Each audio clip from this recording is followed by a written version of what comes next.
starting up. All right. Yo, welcome in, guys. Welcome to the Boneyard Podcast, episode 13. Today's guests, we got Giggles to Wiggle, leader of Fell, and Agent 66, I believe, officer of Fell?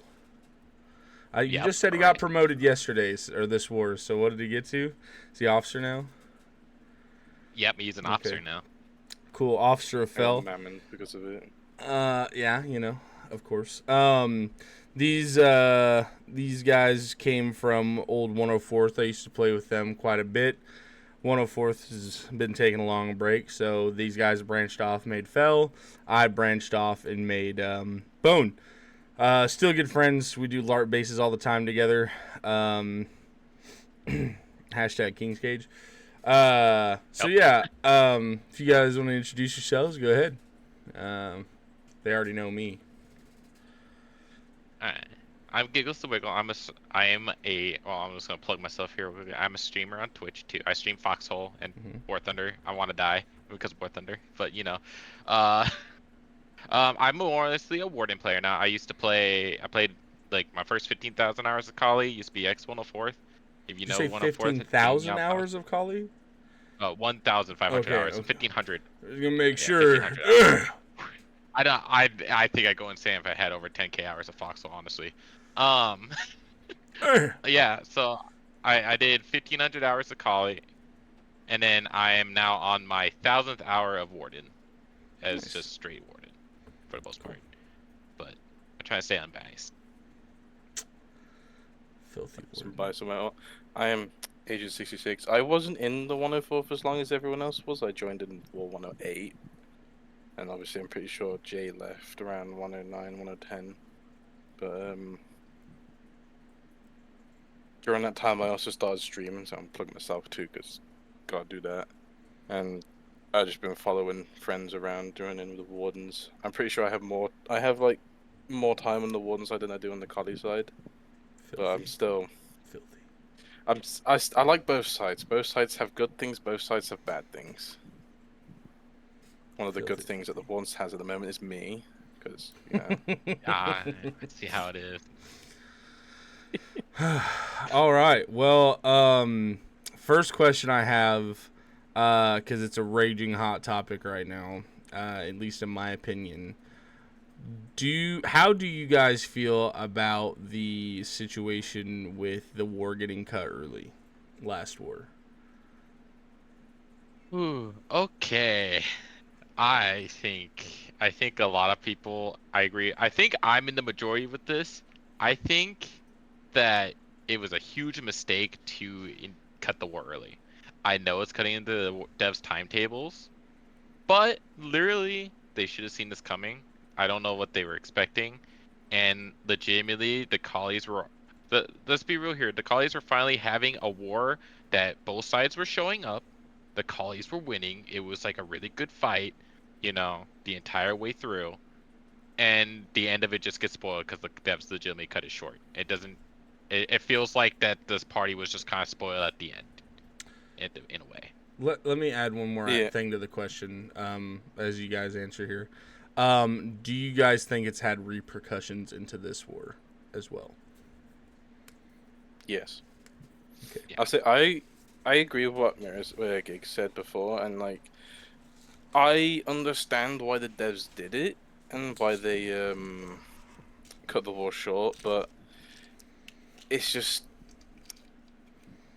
they should have seen something like this would have happened. They should have like prepared in case the war goes on for, because they've had wars that go on for like 50 days. They should have like seen into the future. They should like prepared for something like this where a war could go on for 50 days if it does, because they have done in the past. And it's just the one thing that I saw at the start of the war is people called for devs not to cut it short. Then halfway through the war, I saw people wanting the devs to cut it short. Then when the devs said they were going to cut it short, people were wanting it not to be cut short. I know that's not everyone. That's just a few people. It's just I saw a few mixed opinions there. But and with the repercussions, it's obvious at the moment as some Kali regiments went warden this war, and a lot of collies probably just aren't playing because they were denied their proper victory from the last war. Yeah.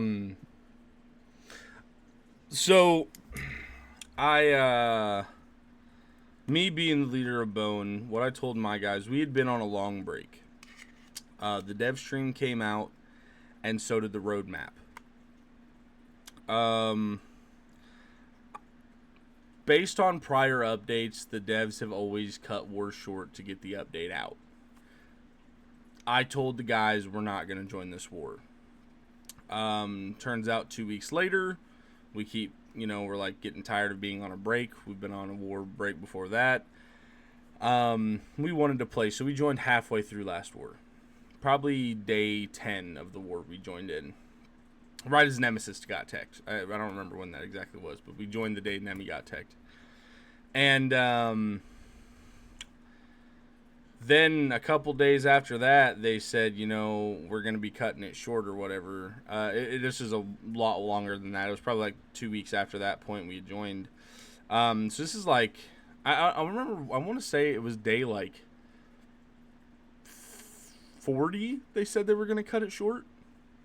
And by that time, Bone had already been in like 2 weeks. And I was like, so I told the guys, I was like, I was wrong, my bad. Let's get in the war and let's try to help. And then turns out, as soon as we join and start getting settled in, they dropped that. To me, it seems like a fumble, especially considering how insignificant the update was. Let's look at all the things that were changed. There were 2 map differences, the temple and the boat. Cool. Not big. Gunboat change for collies. Huge, but the only people excited for that are really collies. And to mark that, it's only a certain percentage because a lot of collies don't like Navy anyway. True.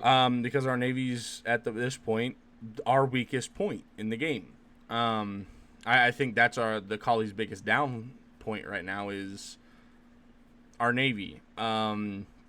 So that's not really big. The push 250, be that it has 30 meters, that's not a big oh my god tool anyway. It's a push gun. Yeah. It's just like the ATRPG you're about to go to. It's like, going into that, like the Wardens already have the mounted bone saw. They have the cutler, and they're now getting, or they already had the bone saw, the mounted bone saw, and the cutler. Now they're just getting an AP RPG variant. It's just a different flavor of rocket for them. Foebreaker as well. Oh well, Foebreaker too, to even mention. So it's just another flavor of rocket for them, right? Yeah, and so whatever. Being that as it may, like the update entirely wasn't that too appetizing, right? A lot of things are cool in it, but they're not a new tank. They're not a new, even rifle that you're going to be running 24. These are all very niche things, in my opinion. Do I think a lot of the changes were great? Yes. I think that Wardens did need an APRPG. I don't like when something's implemented in the game and the other side can't use it at all. With that, though, I'm also still frustrated. Thank you, Deadshot, for the sub, dude. I appreciate that very much. Talking about this, though, there's still a lot of gaps in the colonial armament, right? There's still, I think, a 6 vehicle imbalance and, like, 3 infantry kit items imbalance between the sides, right? And going back to topic of the situation of like this update and why it wasn't really too smart, in my opinion, they have another update coming right around the corner. If you looked at the roadmap, and hopefully, okay, it pulled up over here. If I can find the roadmap, which I'll search for it here, they're supposed to have an update in spring. So, which if you kind of guessed it out, it's 2 months per update from that video, because there was 3 updates before the summer update or the air update, which in my predictions are going to be dropped in August, because that would be the only way that makes sense to fit 3 updates in before that point. They missed the ball on how long this war was going to be last war. Why not just wait, let us finish this war out, drop their new update, which would be update 61, let us do dev branch while they finish this war out, and then do a double update to actually make it more appealing so people want to come in after a long war. You don't essentially disrespect the win or the efforts of so many people by cutting it short. Or, let's be honest, you're cutting out any ties of a comeback. There's no chance of that, which we've seen 30-31 comebacks. So the dev intervention here, horrible. Like, that type of dev intervention is not a good thing in a sandbox MMO. Like, that dev intervention really, it creates a lot of trust issues between the player base and to the devs. And that line is already severed with the collies right now, with comments like the gunboat for the collies shouldn't be as good as the wardens. They said it's not supposed to be on par. Yeah. When you say stuff like that, you know, you're already severing it. Then you take a win away from them. It's not really a shocker to me, like you guys said, that CGC, these big clans are going warden, and wardens are at max pop at the beginning of a war. That never happens. Collies win early war, wardens win late, and we're getting smashed at this point in early war, which is, I don't know the last time that happened. I joined war 94. I don't know the last time the wardens absolutely dog pounded early war like that. And that's nuts. It's been at least 96, and that was still not even that bad. You know? Yeah, with this dev intervention, there's one thing that I do want to say. With them, like, obviously cutting the war short, it in a way forced people to bring out what they had.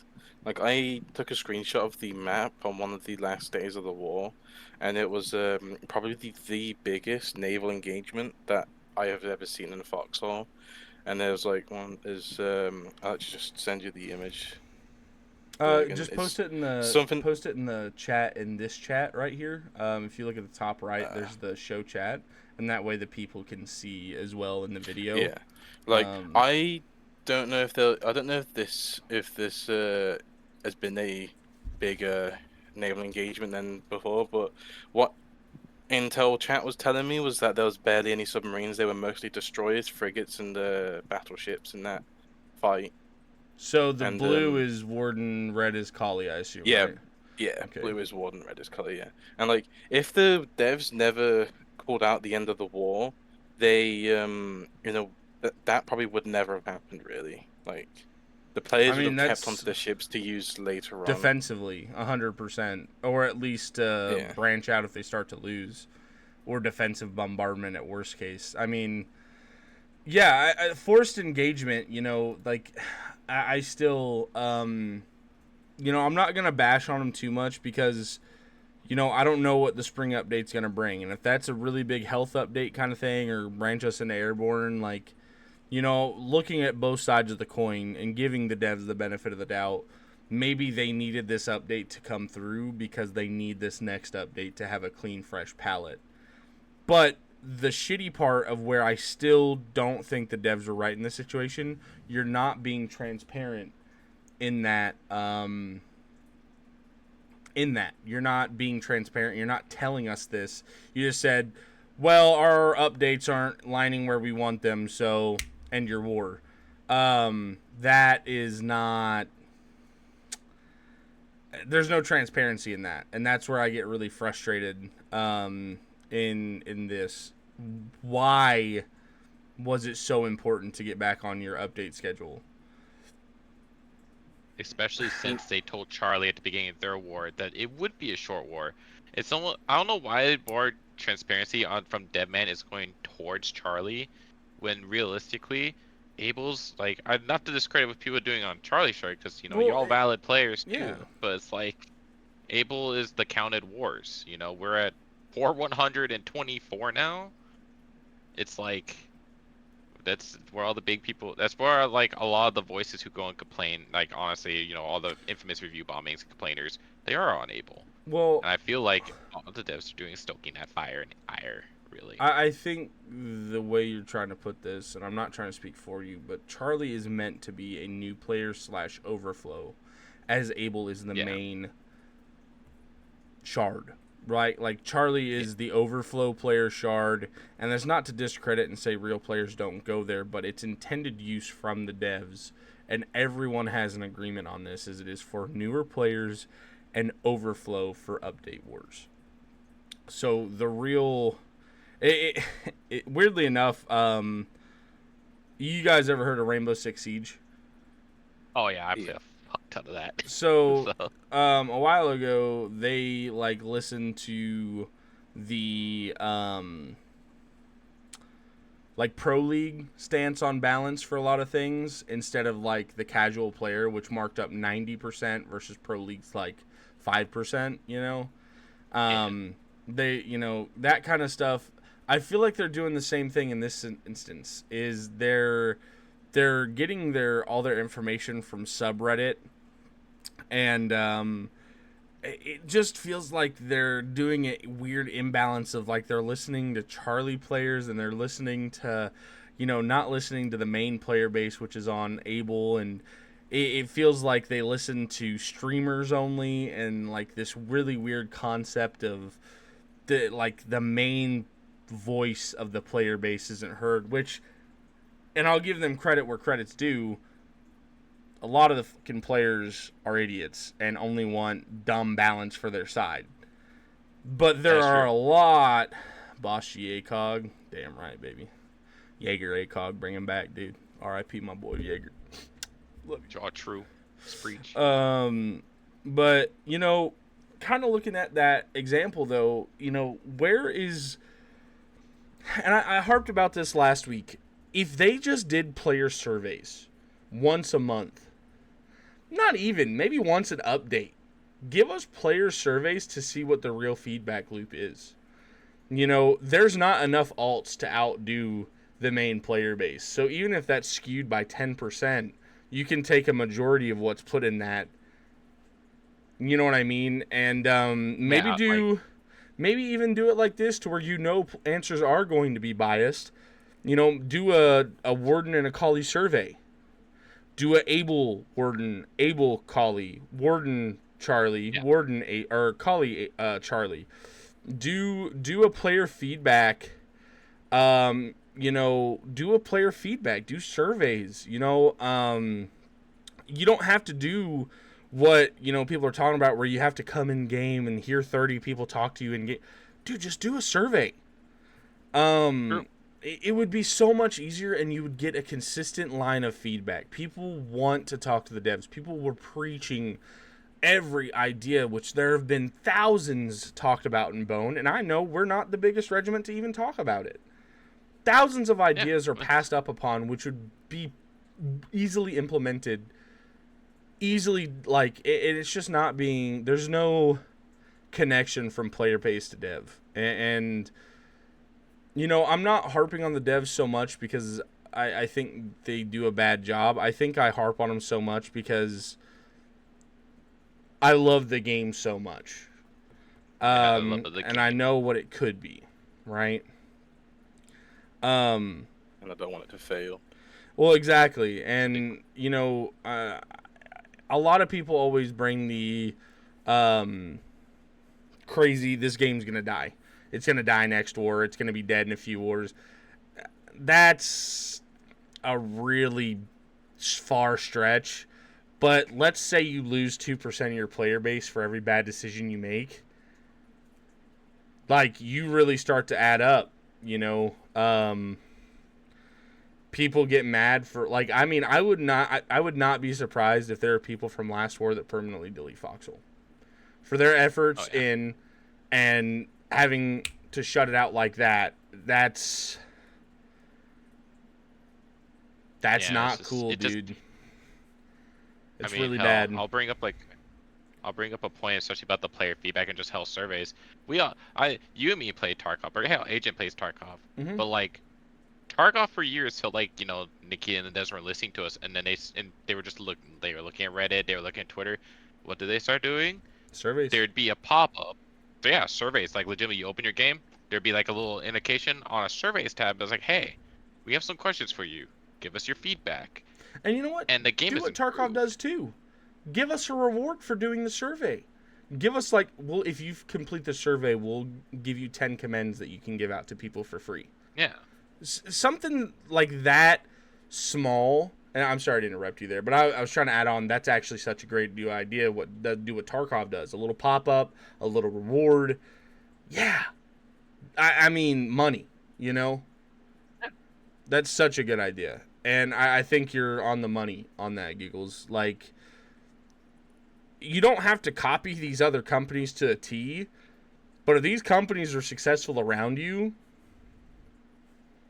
like, obviously they're doing something right, I just...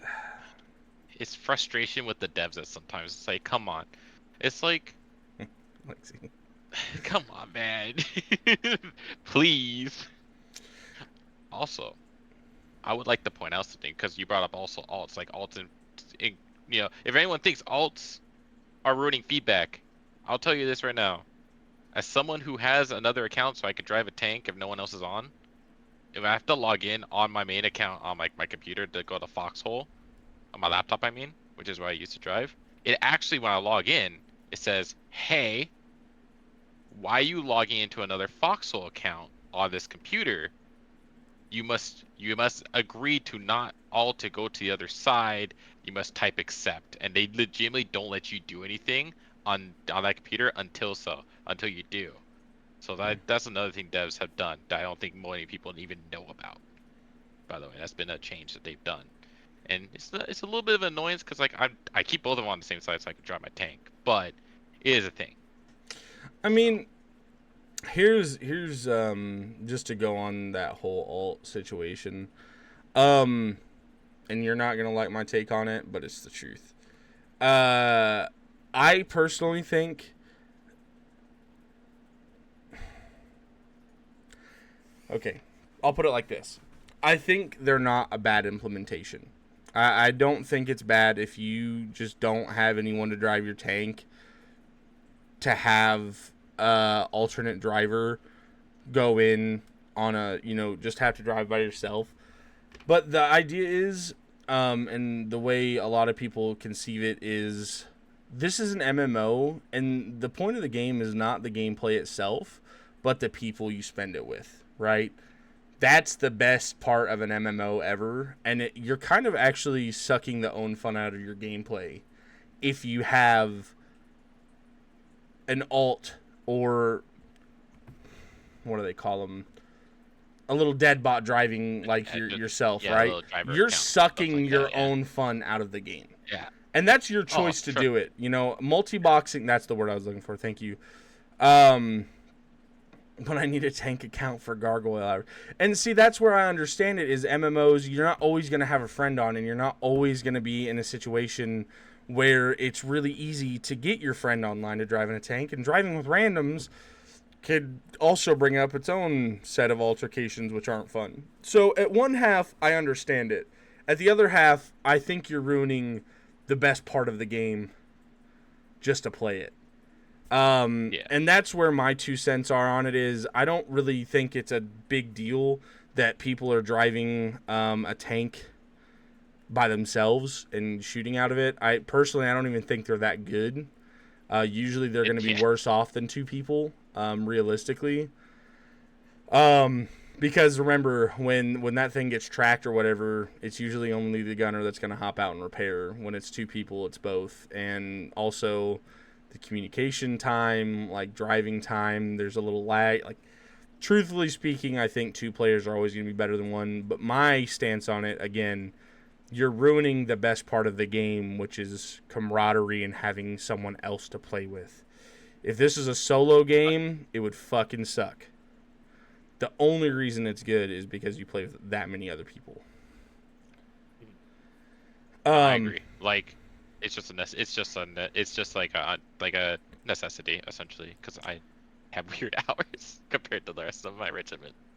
Agent's the only one on with me normally. It's So not necessarily it's harder or easier. I think there are pluses and negatives. This is chat, by the way, coming into this.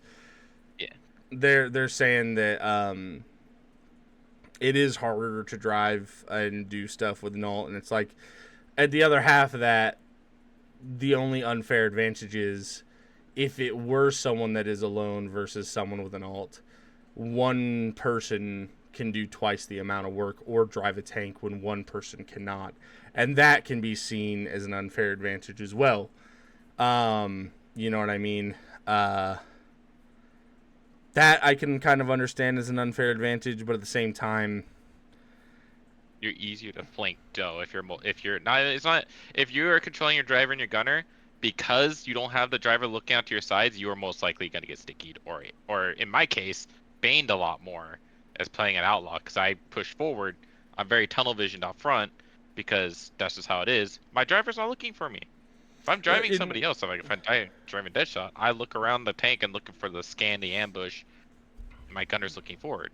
Okay, so it is there is some disadvantages. there is. That's why I keep saying what I keep saying is it's a plus and minus game that you're playing here. One, Yeah. you know, when you're doing this, you're more effective than one person could ever be by themselves. But the other half, you're way less effective than two people. So Yeah. that's, and you are taking up two shirts. You are taking up two. You gain reaction time for less awareness, and I would say that's a decent trade off. And I don't mind the way they have it in the game right now. You know, alts that are pieces of shit, and I say that with my whole heart. If you're a fucking alt that just being scummy and trying to win like that, like, Oh, yeah, go outside, you deserve dude. your man. Well, no, just go Yeah, outside, bro. Go hug your mom. Go hug your dad. like, Like, Jesus Christ, dude. You know, you're Yeah, not like loved. You know. when last war was getting to its end, there was a lot more ulting happening. Like one of our the other regiments we're friends with, they were building a BT, and some wardens griefed it, and the warden changed his name, and his name was no longer in the region logs. I found the thing in the region logs, but there's no name there. The brackets were just empty, and it's just why does a group of people that are already winning the war have to then go and cheat? Like, you're already winning. Isn't that enough for you? Why do you now have to go in and destroy a large pad that someone's trying to build a BT so they can have fun in the game? it's just like when wardens Because do it, when wardens are yeah, winning. it's the same thing as It's it's the just same thing with people wardens do it. like It's just twisting the what, knife. like, I don't understand why your team's already winning. Why do you have to go and ruin it for other people? Because for some people, if they spend like a lot of hours getting the resources for their game, they may not pick up the game for a few more months because of that thing. Like, it's a lot of people's hard work just put in there for some just lonely person to come along and just ruin it because they can't have fun in the game without cheating. Yeah. And like with ults, I don't see a way for them to permanently remove them. Like what they've done with the not like getting rid of the logs after a server reset and having the large world log in the game is a step in the right direction, but it's not gonna permanently remove the issues. Like, eventually they will find ways around it because Yeah. they will do. I do agree though. Just because they can do it doesn't mean we should make it easy for them either. Yeah. Right. That's Yeah, they shouldn't make it easy. They should make it difficult. They should make it as difficult as they can.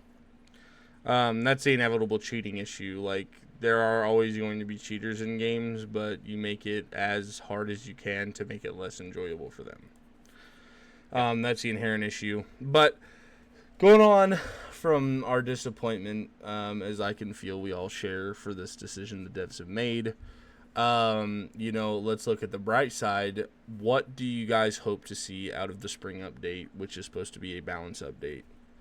Talking about shitheads, there's someone in my... Yeah, he's banned. Okay, cool. Sorry, that was damn.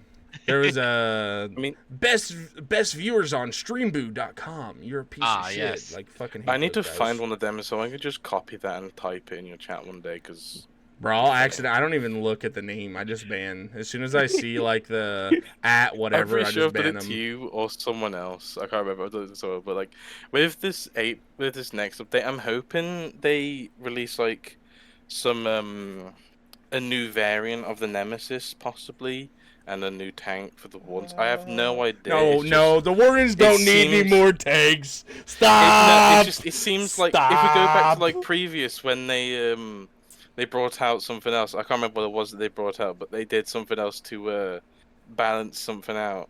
I think Gigs could help me on there with that. But like, Oh yeah. I want to see a new thing. 'Cause, like the Nemesis is obviously a new tank. There's a lot they can do with it. Like they can obviously. There's a lot they can do with it. I mean, a 120 SPG would be amazing. It's probably never gonna happen, but hold it on, would be stop, amazing dude. Dude, don't fucking play with me like that. I already have so many cool ideas for that. So first of all, that's not the chassis our 120 SPG should go on. First of all, our 120 SPG should definitely go on the Scorpion chassis. That is literally a priest. The hull of that fucking tank is a priest hull. And if you don't know what a priest is, go get educated. It's a World War II SPG, okay? Go look it up. Go look up the priest from World War II. And you're going to probably get a chaplain from fucking Warhammer 40K. But you might also probably see what I'm talking about. Dude, if they gave us this Nemesis, I'm going to go pull up a video. Dude, if they give me this Puma, bro, I would... I also want to see more Kali tanks with MGs. Like, I want to see more Kali tank with MGs on it.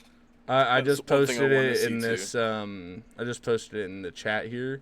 Oh yeah. It's the 75 pack Puma. So what I want them to do is I want them to slap a smelter on top of the Nemesis chassis and give it a 7.92 machine gun up top and make it a 45 meter range. Right?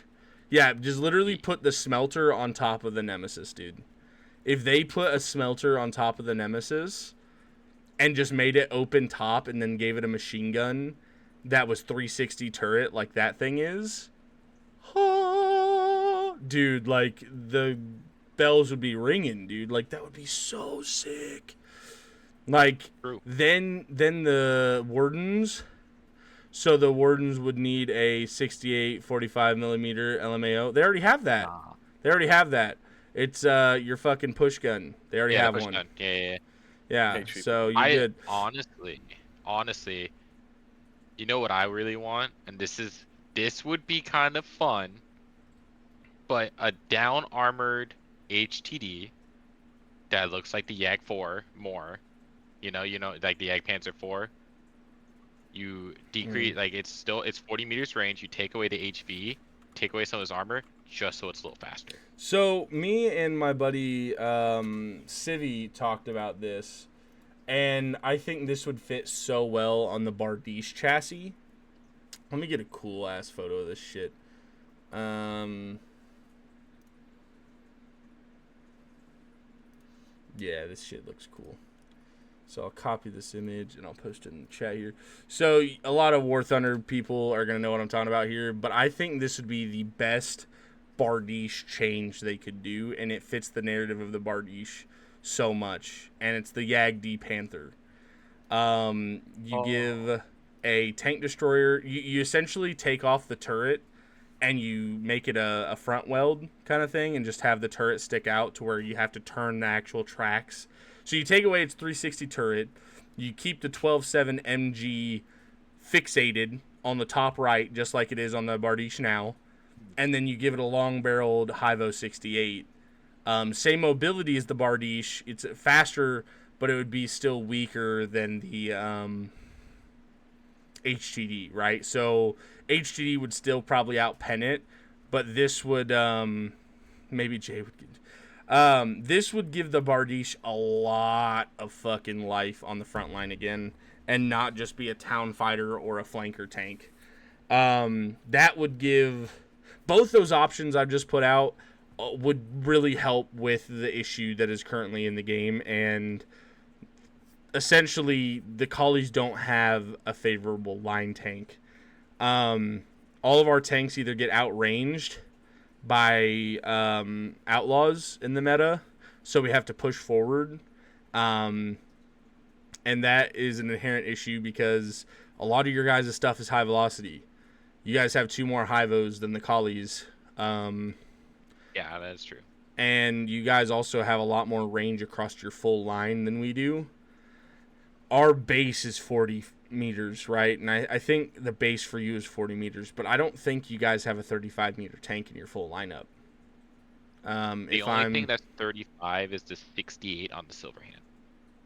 But even then, you have a 40 up top to supplement that, and that's 362. So essentially, it just right now feels like the Collies have to take every risk to go get damage in, as the Wardens can essentially sit there, set up, and do line pushes as they please, and sometimes not even get damage for going in as a poke. And the inherent issue is also when we do go poke, the Outlaw is a pretty weak little tank, and I know that. But the problem is the HTD is not, and they're paired so often, and also the Hivo 68 push gun is so not weak. They're paired so often. Yeah, it's busted. It's Bardiche health with a 45-meter 68 and Hivo at that. It can get decrewed easy, but that doesn't matter. And then the STD to top it.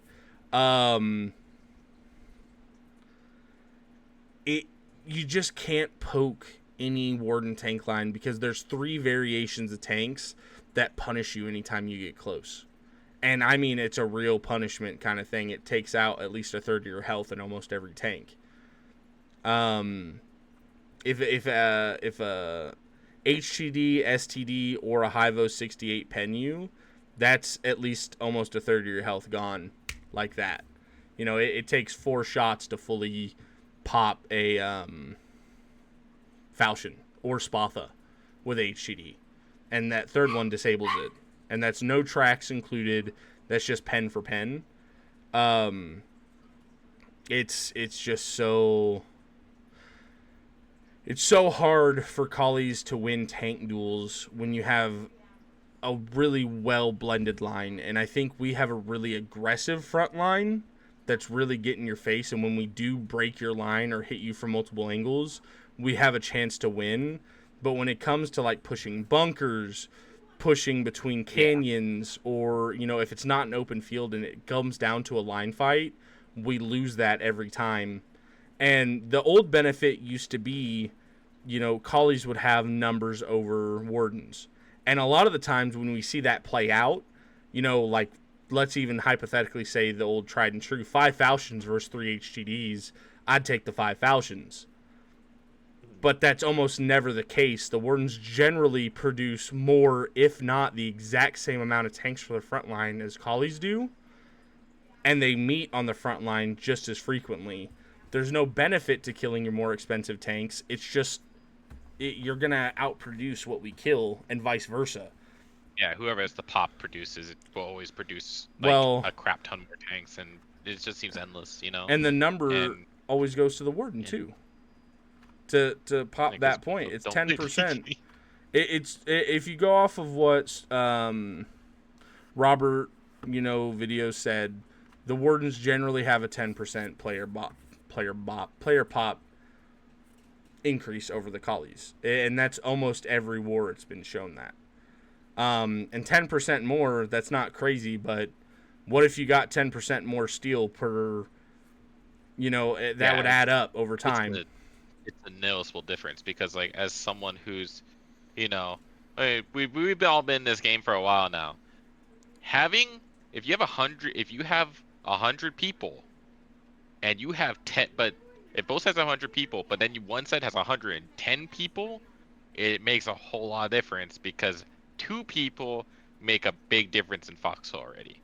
Adding 10 people could be a big decider. That's like either if you're min crewing tanks, that's 5 more tanks.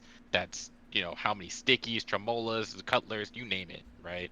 That's a lot of munitions that can go downrange at the Well, other side, and that's the thing. and that's only frontline. That's 10 more Yeah. people doing logi queues.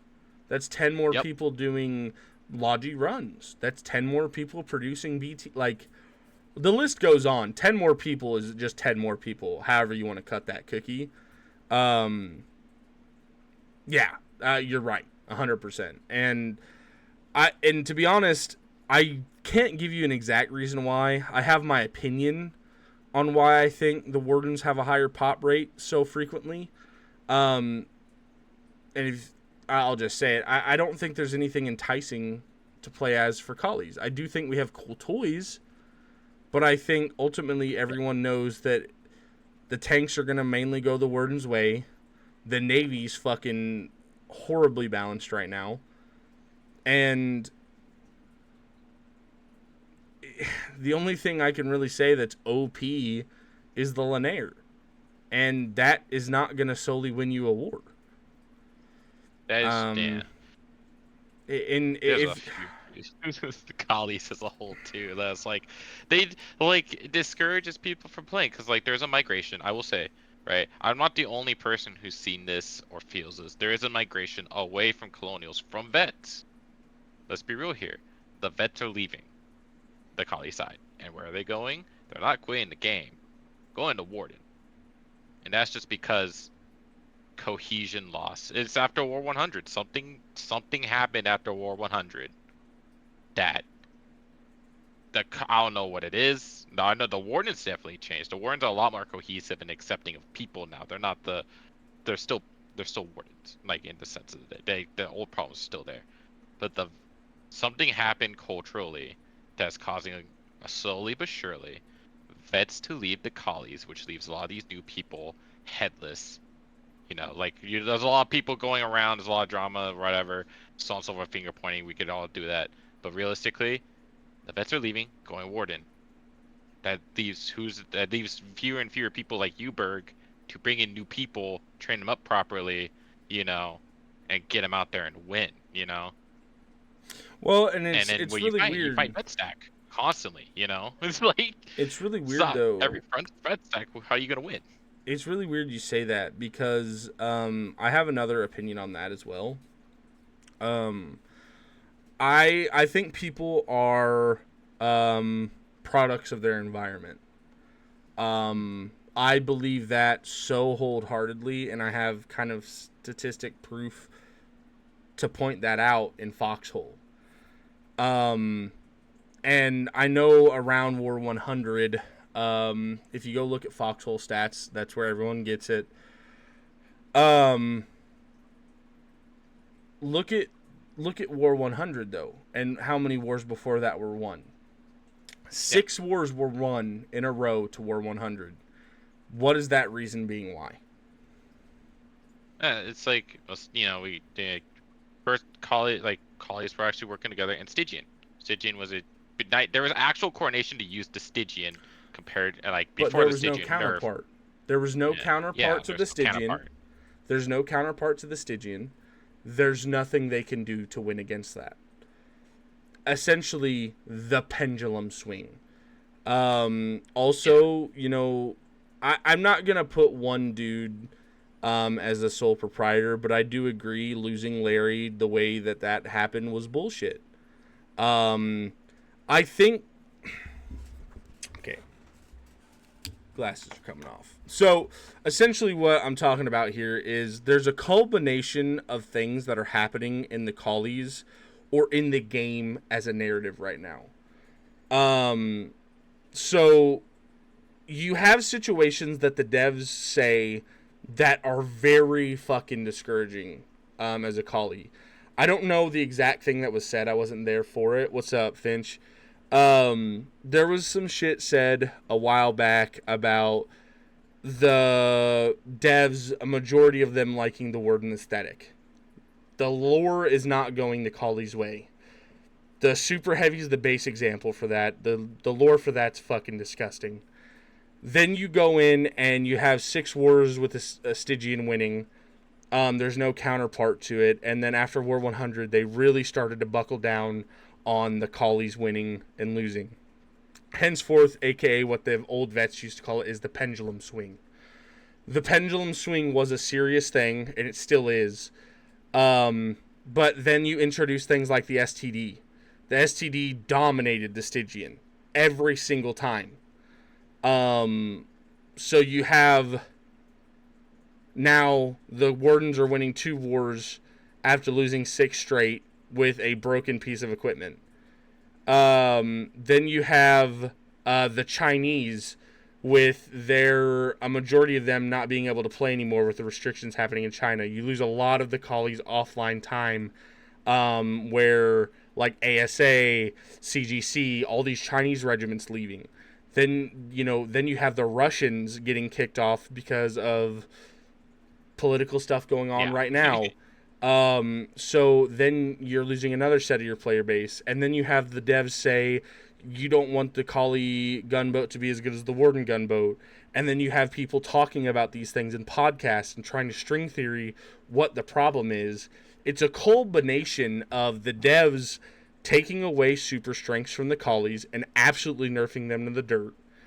It's a culmination of only one side feels heard right now through Reddit, and that feels like the only way to communicate with the devs. And then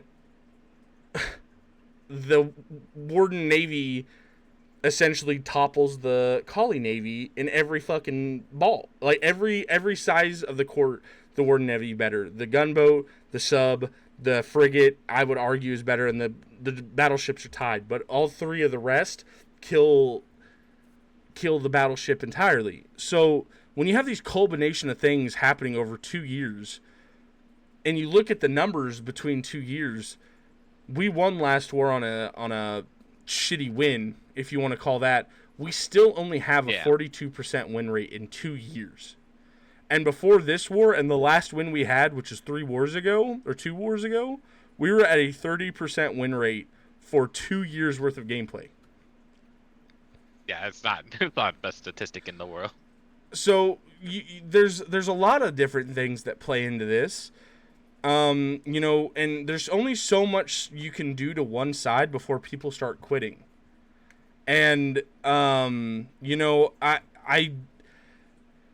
there's a dude named Tonka. He is fucking. Yeah, I know Tonka. Everyone on the Collies knows Tonka, right? He is fucking crazy. With how he talks about the devs and how he thinks they're so dog shit and stuff, and how the Wardens get everything for free. I don't think that's it. But I do think what Cronus said and what, I've had a lot of streamers come in and talk about these things. I think the game is close enough to where people think they can still do it, but I think Collies are getting killed by a death from 1,000 cuts. I don't think anyone wants to be the helper or the saver of the Collies. I don't think the devs want to help or save the Collies. I think eventually you're going to starve the Collies off so bad to where it's going to be another pendulum swing. And that's what they've done. That's what they did pre-War 100. Well, exactly. It's... bro, you're the savior of the Collies. Finch, you're a goober, dude. You're a good tanker, bro. You're a goober. Glad to have you on here. But, talking about it, though, it'll be another pendulum swing. That's the dumb side of it. This has just been the longest pendulum swing they've had yet. Yeah. Who knows what happens when the Airborne update come back? You're going to have stuff like Pirate Software Play, Summit 1G, everyone and their brothers coming back. I think when you have both sides at full caliber, I don't think there's that big of an indifference. I think the Navy needs massive reworks / almost cuts. I think the devs really need to look at stopping and being more transparent. Stop not being transparent and be more transparent with the community. And I really think there needs to be a stop to the pendulum bullshit because it makes people not want to play. Yeah. It's fucking ridiculous. And we all have kind of accepted this, but you can't even, I bring up the pendulum swing. This has been a 2-year swing, and not a lot of things have gone differently into the swing. And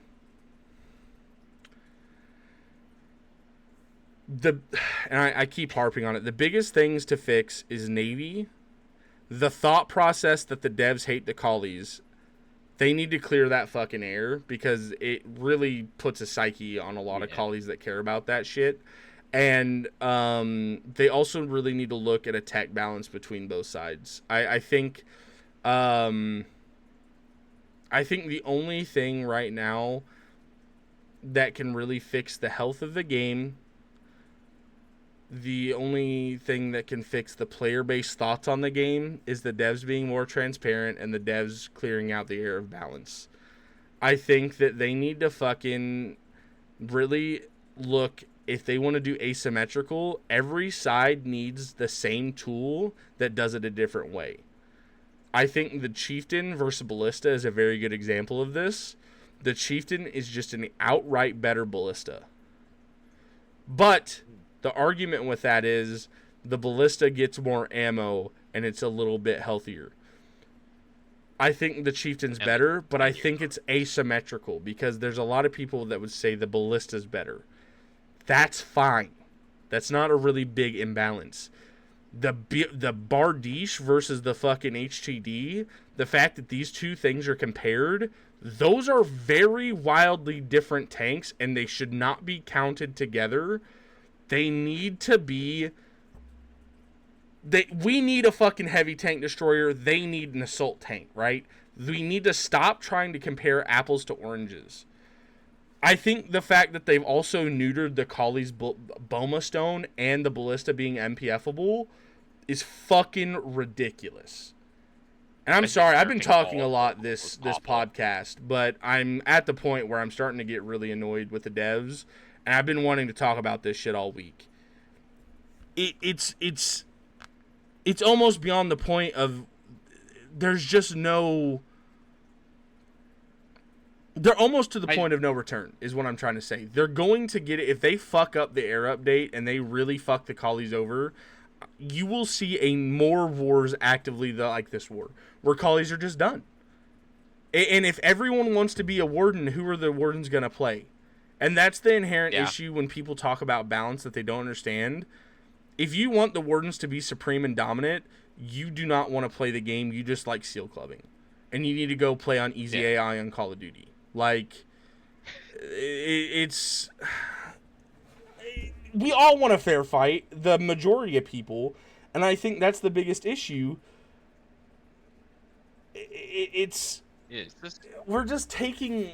Everyone's so defensive and wants their side to be the glorified thing. I don't want every side to be so fucking imbalanced in one area.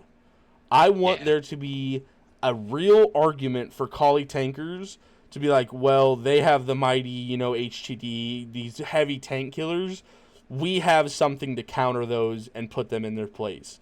And when the wardens are sitting there being like, oh man, these guys have these fucking gigantic, health pool tanks that we just can't chew down. I want the wardens to have something to be like, well, when they walk into this, they're done.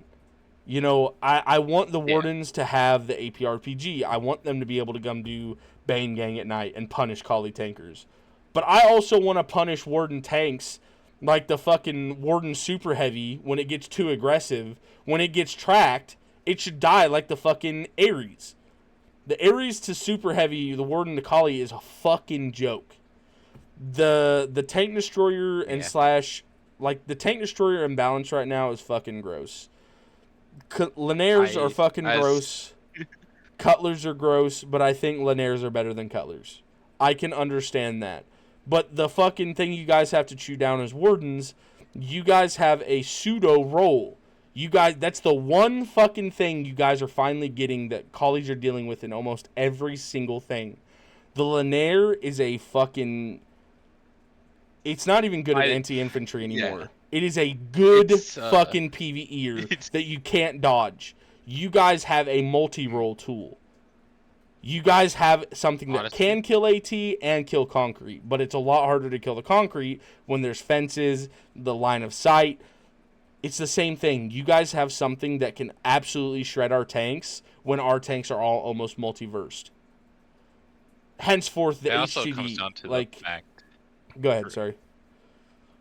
The true matter of fact is like what the main issue of why Lunaire could be classified as broken, and I know I'm probably gonna get like some hate for this shit, is just because you can shoot it crouch from a trench, because AI is stupid. And if they honestly just made it to where like AI has a better chance of hitting you in like a trench edge, it wouldn't be the case, which would automatically kill the Lunaire. So don't do that, devs, because like realistically right now, if I was to go play Kali, I want my Lunaire. For real, But here's the right? other side of that, though. I have the same argument to say over our your mounted bone saw versus our fucking beat. You Yeah, guys can don't hide behind do that thing. EATs It's so so much better bad. than we can hide behind beats. And a lot of people don't Oh yeah. understand how big that fucking EAT line really holds Collie tanks back. Um,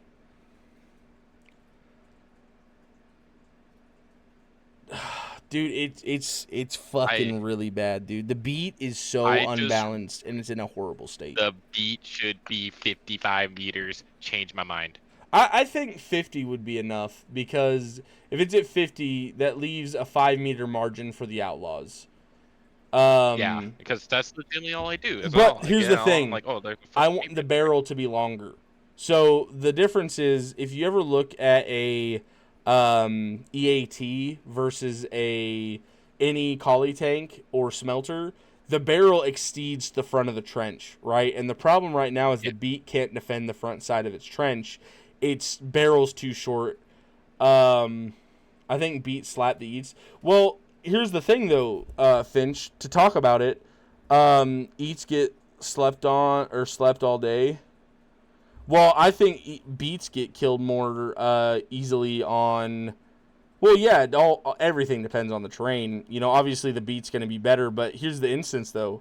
They have mounted bone saws if they have the high ground that don't show as much and are a lot cheaper to produce and take up less space. We don't have the exact same thing with the 30 mils. They can hide those in trenches. We can't hide beats in trenches. So the thing is, the outlaw can shoot at a front of an octagon that a beat is sitting in and back up. It can shoot, it can go up, stop, shoot, back up before the beat launcher can actually hit that outlaw. And so eventually you're just going to kill the he doesn't even need to back up. So even to go then that far, they don't even have to back up. They take splash damage and they're going to be able to out fucking destroy the octagon before the beat can retaliate. And it doesn't make sense though because we have nothing. Even with a smelter can get shot by a EAT when it's doing the exact same thing. It's because the barrel overextends the trench line. The beat is like 5 meters, or not 5, like 3 meters from the trench line. And it just, the outlaw is such a fucking, like, is it broken tank v tank? No.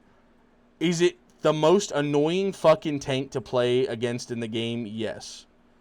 There are so many of them. You're outranged in every engagement. They're squishy if you can catch them. And that's the inherent problem. They have such a fucking far range. It's just so annoying to play against. And now that it has a 20% Hyvo, it's even more prudent than what it was. I still would give away my 20% outlaw highbow to make 20 mil good again on fucking Bee Swarm and the Highwayman. Because honestly, yeah, rest in peace, my homie, the Highwayman. Fucking, you've served me well in 117 in the wars. But I would say I have one question of like what is the point of the mounted bone saw? Like one thing I remember, I'm could be wrong with this time, but I'm pretty sure it always comes out later on in tech after the bonesaw itself. So the mounted bonesaw, I don't see a reason why it should be a thing in the game, since there's already the bonesaw. Like, you can just use that in the trench.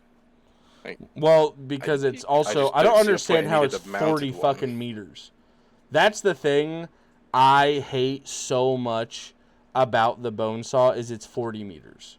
The It's mounted like one. 15 meters longer than the It's shoulder one, by the way, which is it's like 37. 25 meters. It's 37 and some Yeah. change. It's like 37 and a half. I mean, you It's can put a a mounted splash bonesaw on a zone, half track, too. but when the mounted bonesaw comes out, the half track is like it's gonna get smacked so easily. The main thing is to remember is that arc RPGs do splash and damage tanks, which is something that Yeah. you always gotta be considerate about. So like, it has like a 1.52 meter splash. That's why fucking it's really hard to run from bone logs because they could splash your tracks if you're running away from them. You know, they don't really realistically need to hit you. They can splash next to your tracks and do full damage. Either way, It's me. you wanna cut it. I think I would speak for Yeah. a lot of collies. I would realistically give away the beat for a mounted bone saw because of just how fucking better position you can put them in.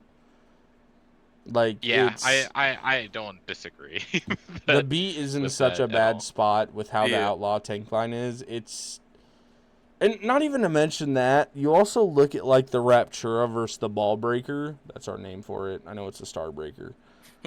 But when you look at the fucking differences in those and the bounce and pen chance, like, it's fucking ridiculous how much more geared AT the Wardens are. And I don't think the Collies get a decent enough buff to fucking keep diving ourselves into such, like, horrific fucking damage shit. Like, we have more HP, but it just...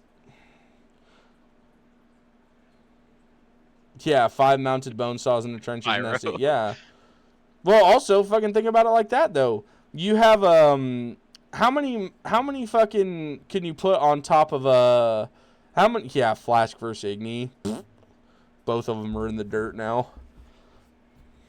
Fucking ridiculous. Thank God. Flask is great against infantry. Ignis are really good against I infantry, know too. infantry more. That's what's sad is they've both been turned into infantry killers. You know, but imagine, like, you're sitting, and you're pushing a ballista up, right? We need a mounted AT RPG. I think that'd be cool. I think putting, like, a fucking, what are those called? It's not SPG, but it's what a lot of, like, European and, like... Oh, recoilless rifles. Recoilless rifles. Yeah. That's what I'm wanting. I love how I said European and you automatically knew I was talking about recoilless rifles.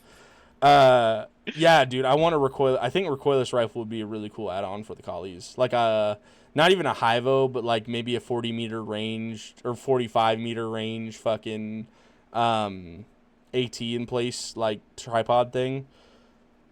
One shot and just I don't know. That'd be cool. I mean, correct me if I'm wrong. The collies only have at the moment the ISG and tripod ATR, right? Like, we have the is there any Fashura. other, for sure, yeah. I keep forgetting about the grenade launcher. To be honest, It's but, because like, it's so niche. There's no I point in definitely running do it. think they need a few more, really. Because like the Yeah, ISG, it comes out. The ISG comes out early game. When it comes out, it is amazing. But late game, it's not the best because it's good for PvE, but it's not really the best against tanks, in my opinion. So I do agree that the collies kind of need like a mounted RPG. Well, the thing is though, like, you say that, but then we also have 2 rocket launchers, right? We have the Bane and the Venom. Yeah. The inherent issue with both of them, and Wardens will come to find it out soon. Oh, wait, no they won't. You guys have a fucking uniform that can carry more RPGs. The inherent issue with the Bane and the Venom is the ammo you can carry. ISG on a half track is amazing. I did an ISG on a half track on a. I think we tested it. We carry 5 RPGs, AT RPGs. With one loaded in? I think it's one loaded in, yeah. So we carry 4 reserve, 1 in the tube. So you can carry 3 as a collie. Yeah. 1 in, 2 So out. we do And get that's with 0 there's no pistol, there's no anything else on your kit. 0 else on your kit. You're at 98% with 2 extra RPGs and a Bane. You can't even carry a gas mask. You carry 2 RPGs and a Bane. Or yeah, that's it. Yeah. Well, yeah. I don't know. I think the biggest problem right now is to balance tanking. Well, no, it's not. The biggest problem is the Navy aspect of the game. The second biggest problem is the tank and how to kill tanks problem. Those two things get flattened out. The game is a whole different culture. It is a completely different segment. It changes totally. I think Barty should be faster. You know, I don't even think the Bardiche needs to be faster. I think what people hate so much about the Nemesis is because it can be a risk taker. And I think the reason why the Wardens hated it so much is it can't be tracked. I think if you gave more Collie tanks the ability to not get tracked and actually get in the fucking Warden's face, you would see a lot more of how the Collies are supposed to be played. The inherent issue of why Collies don't dive is you have disgusting entrenched AT, you have disgusting high velocity AT, and you have spammable eats. All of which say don't dive. Then it's only a matter of who brings Artie, and if it's a howitzer garrison situation, then you're just waiting on a storm cannon. That's what it boils down to. Can we Artie it? No. Okay, so we sit here and defend until we can get an RSC here to kill the howitzers. That's literally the game right now. There's no tactical play. There's no like we need to bill rush this fucking place. You know, it's you just wait until you can get an RSC in or until a storm cannon. Or SPGs, SPGs are another good way to do it. And that, that's actually a very good point. But either way, though, it's still waiting on a super expensive piece of equipment to come up, and you just have to sit there and defend until that's it. I remember when Collies had the trump card of, all right, well, we're going to do a full MPF of ballistas, and even if we lose 20 of them, if we kill your concrete, we win. Okay, that is exactly what the Collies are. A spam faction versus a heavy anti-tank faction. That worked. Now we don't get that card. And especially you're seeing the reverb of when Collies actually, you're seeing the repercussions of the Boma Stone being dog shit. Right now. This war, right now, you're seeing...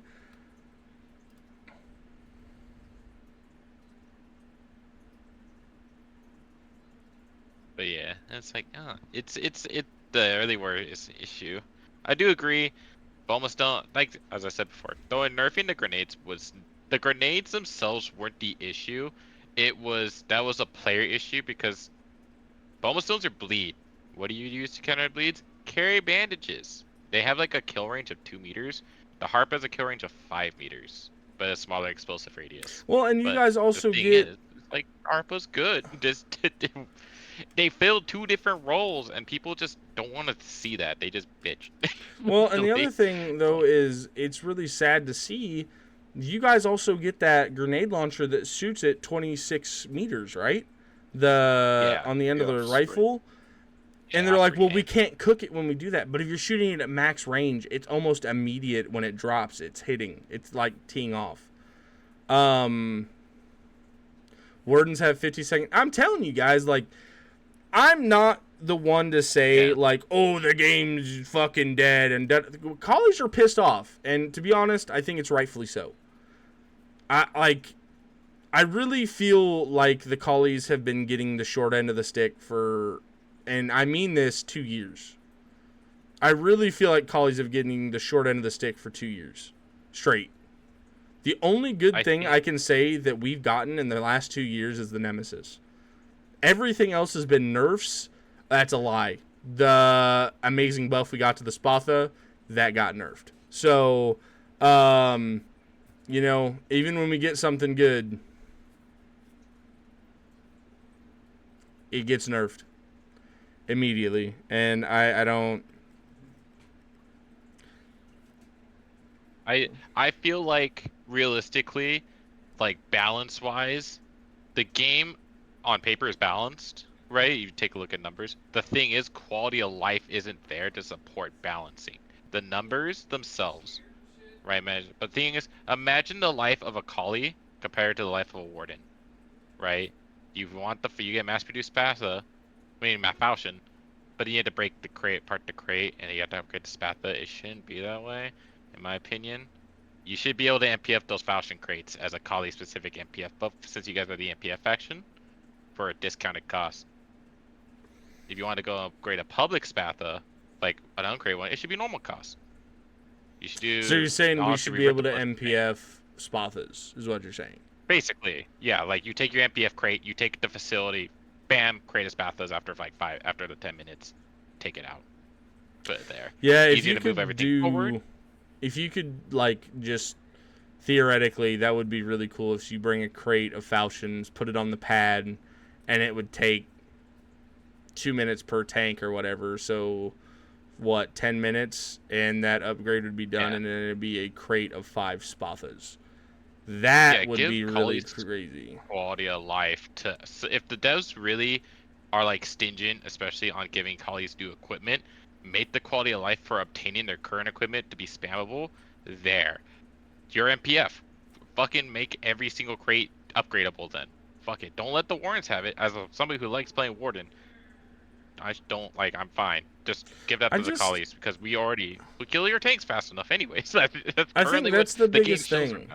I think that's the biggest thing is our Logi's the exact same, our costs are the exact same, but we get a lesser quality product for the exact same costs. And obviously people are fucking right now hitting their fucking keyboard. Well, actually, we cost 34 more armats per crate, and it's like, yeah, dude, shut the fuck up, bro. No one gives a fuck scrapping 5 more minutes on the component field for another 5 crates of fucking armats, dude. Like, cry me a fucking river. Anyway, yeah, the economy's a fucking joke. Yeah. Yeah. Our super heavies cost the same. That's fucking ridiculous. Yeah. Dude, we had the fight against. Dude, yeah, they do. Dude, we were there. 117. I know Bone didn't play, but 117 the Moors. There was a situation where there was a collie super heavy, and they captured a predator at the same time, and we were getting pushed from Lucas' workshop into fucking Borderlane down that hill. And there was like a little dip. We had outlaws, we had silver hands, we had HCDs. There was nothing we could fucking do to the predator and Ares and 2 Spathas. We were fucked. Like we just die. Like the predator would just 2-shot us all. I'm telling you, it's even the Warriors can't realistically the Warriors can't deal with that tank. That tank. No, it's literally a fucking cheat code, bro. It goes faster backwards tracked than a fucking fully repped BT, bro. It is faster backwards tracked than a forwards going BT. That's like the most ludicrous bullshit I've ever heard. Also, another point I want to make, I think when you get tracked, you're stuck in place. Yeah, it would suck. I think you can pivot. It would suck ass, but it would make I think sense. You should be able to pivot. Yeah. So I think it should do left track or right track. I think you should be able to pivot on the good track, but I think it's bullshit that if you're tracked, you can just up and fucking go. That's not fucking fair, and to be honest, tracks, not a lot of people are going to like when I say this, but War Thunder flashbacks intensify, yes. A lot of Warden tanks are so fucking long that they don't get as bad when they're tracked on trenches. I feel like it hurts collies a lot fucking worse to get tracked on trenches via the Warden counterpart. Now, is that biased to say and just on my personal experience? Yes, I don't fucking actually have statistical analysis to tell you on that. But I do feel like when I track a fucking Silverhand over a trench, and he fucking backs up over 3 more trenches, a little anger vein pops in my fucking melon, and I get really mad. Yeah, I will say, as somebody who's tanked, and Finch can say this too, probably because I know Finchie played Warden for a good long time. Tanking, I don't get stuck in trenches as much as in my Outlaw as I did in my Spatha and my Bardiche. I get caught more on random environment things 'cause my tank is so fucking wide, like Yes. walls Yep. and I can blast believe that. pits. I can actually definitely fucking believe that 100%. And Now, the that's what the HCD is difference. also not in that. I will also say the HCD over a track gets tracked. I waste countless 75 on trenches to make our ground better. Yeah. It's so fucking ridiculous. I mean, to be fair, so do Wardens. Fucking goddamn last war in Fairnat Coast. I sat there for almost 4 fucking hours and watched BTs clap the fucking ground and go and they would shoot 15. I'd count them. They'd shoot all 15 into trenches, and then we'd go to reload. You'd just see 10 collies trying to dig up fucking more trenches, so they had to fucking come waste more BT ammo, dude. It was fucking nuts. True. Talking about Farnak when the servers decided to have a bit of a Dude. moment, and we meant so the servers, we were in Farnak. The servers decided to have a bit of a moment. They weren't crashing, but they had like a thing where the meshes weren't there, and somehow we managed to get 2 tanks Flat inside Earth of a super Initiative. heavy. That's Yeah, It I was put my just- Outlaw. We had a captured Spatha and my Outlaw inside of a fucking super heavy, and we became a tank carrier, and we charged the border. It was fucking funny because Farnak Two got fucked, which is also fix your fucking servers, devs. This small two change isn't nemesis working. came across the border. They saw 2 tanks just charge out of a super heavy and left. I then got put in a prison because I got Yeah, I you got got glitched eaten in by the the bunker. 1x1 bunker piece. It's just Yeah, I actually have a clip of it, like of me and a Spatha inside of a super heavy tank, and you couldn't see us, but we could see out. It was kind of funny. We unless you couldn't stuck shoot. unless Okay. you stuck your barrels outside the side of the tank too. Hold on. All right. So also I had an idea the other day that I think would be really fucking cool. I'm sorry, I was looking at chat and you guys were kind of going in about this, and you're talking about a tank inside of a tank, and that Yeah. piqued my fucking brain. So, one thing that I think they should give to the ballista, and I know this is really fucking strong, but you know how the Wardens have a 250 and then a 12-7 on top? Yeah. I want the collies to get, because it comes off the Scorpion chassis. Scorpions have 2 fucking pinchers and a fucking stinger, right? I want the Warden or the Yeah. collie ballista to get a fucking on top manable position that's a fucking flamethrower. And we would finally get a heavy That would be kind flamethrower. of sick. And you would get a I- fucking dope ass, like, real fucking conch killer, because you could set shit on fire as you're 250ing it the way they can't repair. Now, you'd be, oh my god, you know, how you still get sticky to fuck. It's still the bulkiest goddamn chunky tank in the fucking game that can't turn on anything. And it still has the issue of it's still on a fucking pad, so it doesn't get the benefits that it used to. But again, much like what they did to the Wardens, I think because it went to the pad, it should get a fucking buff. And I think that would be so fucking cool for killing trenches, for killing concrete. You get an actual PvE beast. At the same time, make it to where like the jet of all flamethrowers has a downward, so like you could burn out trenches too.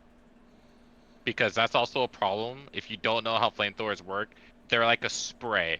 They're like an outward spray that is like, it looks like a spray, but it's like a little beam, and it has like no vertical at all.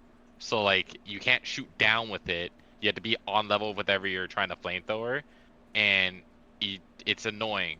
But also, a mechanic for flamethrowers, if you didn't know, there's different tiers. Flamethrowers should arc, Yeah, I agree. The fastest 2 vehicles to light things on fire in the game, or 2 things in general light fires in the game, is the Warden BT with the flamethrower and the Firebrand, followed by the Fire Rocket and Vulcan, and then it's the infantry ones after that, and the Tankette is up there, kind of in between those, because everything builds a fire differently depending on the platform you're shooting it from. It's a gun thing. It's almost like HV. So I think the collies do need that to be in the tier 3 of that HV category, and I think that is a brilliant idea. Not gonna lie. I So just think it would be a I niche would be down thing. for it. I think it's a niche thing to add because at the same time, you're not going to be using that flamethrower like you're already putting 250 on a building, but maybe when you Yeah. have a 10 ballista rush and you catch it on a tier 5 fire, they're not going to be hammering away as you're putting 250 into it. And, you know, I've seen repairmen save shit at 1% and everything dies at that point. You know, that could be cool, you know, and I think as well as you're talking about doing anti-infantry and anti-trench work, I think 250 is underutilized so much on a front line. Much like how Finch was saying you Yeah. waste 75 on a front line for trenches. Why would you not just have a ballista beside you literally killing trenches? 24/7 True. just thumping two in there, Like killing it, dehusking it. Boom, boom, done. Do it on the next trench. Do it on normalize the bringing 250 dude, at front I'm line. not even joking. Spam 250 in the heavy munitions factories and just start PvEing. Like, start PvEing. Dude, if you can get your tanks to where they can fucking start getting in on shit and start getting your BTs to stop hitting just trenches or just, you know, eats. I mean, God forbid if you have an eat and you sit there and have a 250 coming down you, and as you're on the eat and you're hitting it and you see the 250 land, and then the flamethrower starts bursting flames on top of you, you're fucking cooked, and everyone in the trench is cooked.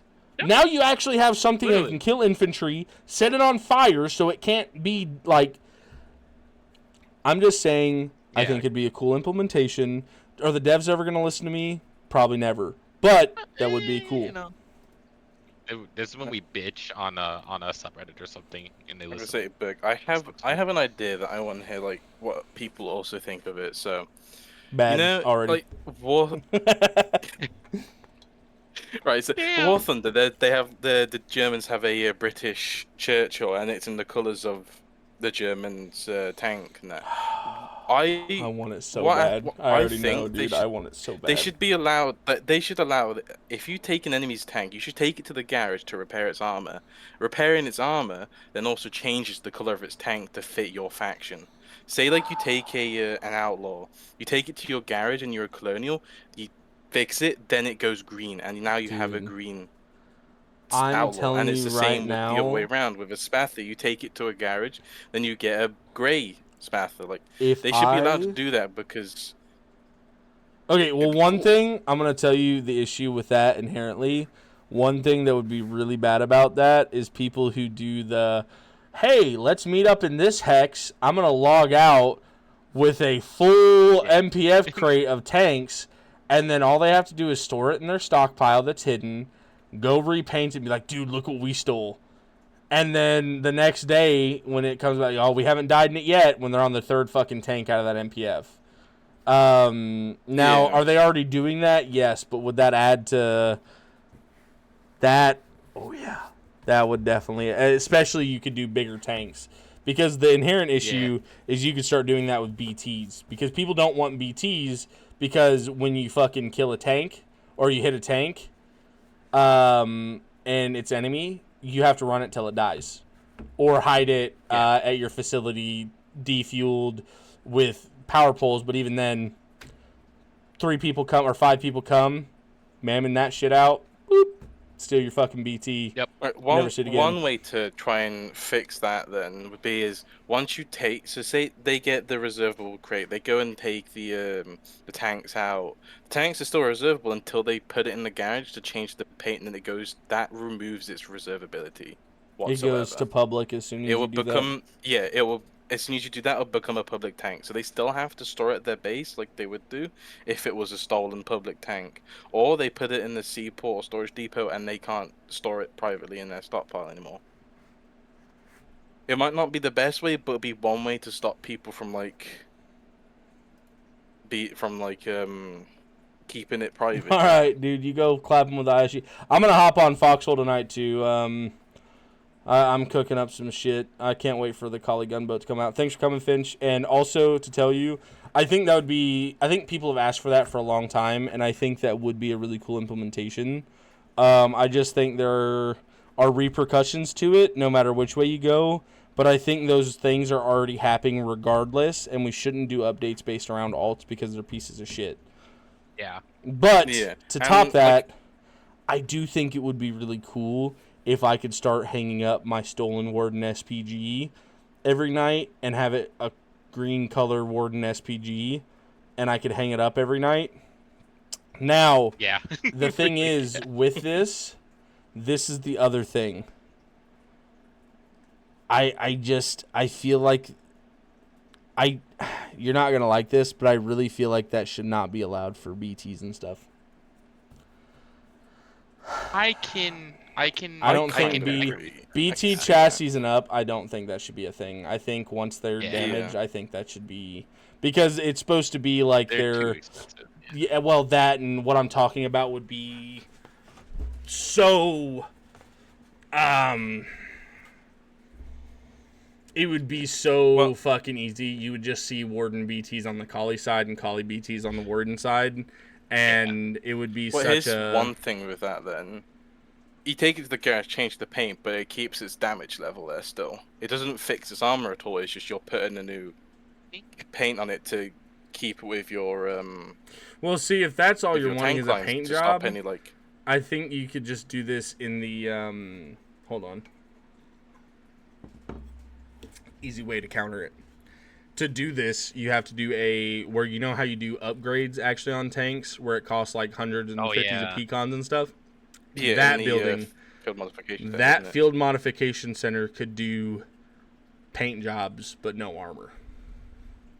That's good because it gives it another purpose. Because no one fucking builds them because vetting is so it's first of all pointless aside of just the drip it does of it. give it a cool camo though. Like I do agree, it does give it a cool camo, but it's well, that's kind of that building's job is camos, right? So that would kind of already incentivize it to do more camo stuff. So that puts the same camo on the tank and you save money. You just don't get the benefits. Yes. So that would be actually a really cool implement to just add to that building. If you steal a Warden tank, you can put it in your own colors. I do like the idea, Oddball, but the thing is, like, you would have to add so many different camos, and I don't know if the devs are willing to do that. Like, I think it'd be cool if I could have a white camo if I do it in base and Sinich, and I think it'd be cool if I got a fucking like desert camo. I don't understand why isn't ours woodland? Why is it fucking desert? We don't even have a desert. Yeah, it's like there's no place for a desert to go on the current map because maybe behind the Collie is fucking more plains. Like in lore, it's grassland. Let's get a fucking like, dude. Honestly, actually I can show you guys this. Oh, it's on my Discord.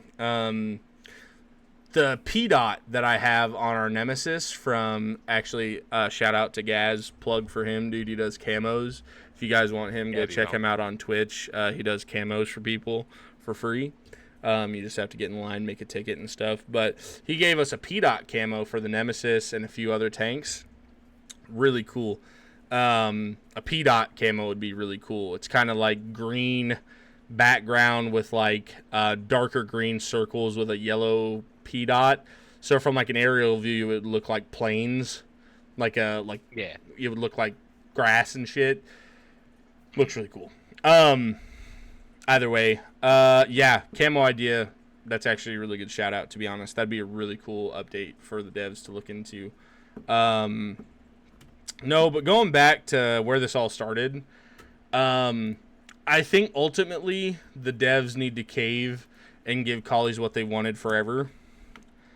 And there's two ways I could see them doing it. I think they either need to give the LTD a high velocity modifier, or they need to give the Collies a true tank destroyer. A true tank destroyer.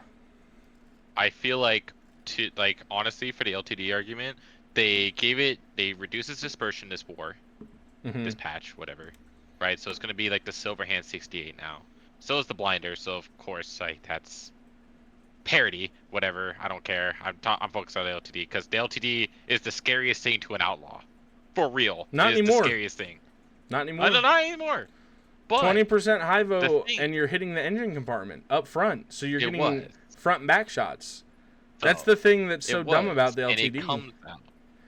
That's the thing. Because you guys, we all forget here, what used to be Collie that is no longer Collie, but got turned into a 40 fucking millimeter HV68. Mm-hmm. So I agree. And it comes out the same tier as it used to be. Like, the Warrens never had HV40. We have HV68, double HV68, HV40, right? And you guys have double HV40, but no HV68, right? The math adds up. We get the flip, you get the flip. Bam, I'm happy, kind of deal with this deal. Handshake, even though I play both sides, like, but I'm Yeah, happy with collies that need a one. high vo 68 for sure. We also just need longer range tanks, or if not, henceforth, why I keep saying the Nemesis argument, why Wardens don't like playing is it can't get tracked. It's not that it's that fucking god tier. I mean, the tremolas on it are fucking god tier, but let's be honest, you're not scared of a half track putting 4 tremolas on your tank. We can do that. Yeah. You're scared of it because it's survivable and can do the damage. If the Bardiche, mad about how survivable it was either. I was like, whatever.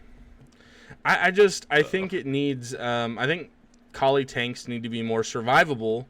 If they're not going to hit as hard, I think if they're going to dive, I think it should be able to come out at a higher rate than which it does. I think lowering the track chance on dive tanks, because that's essentially their design.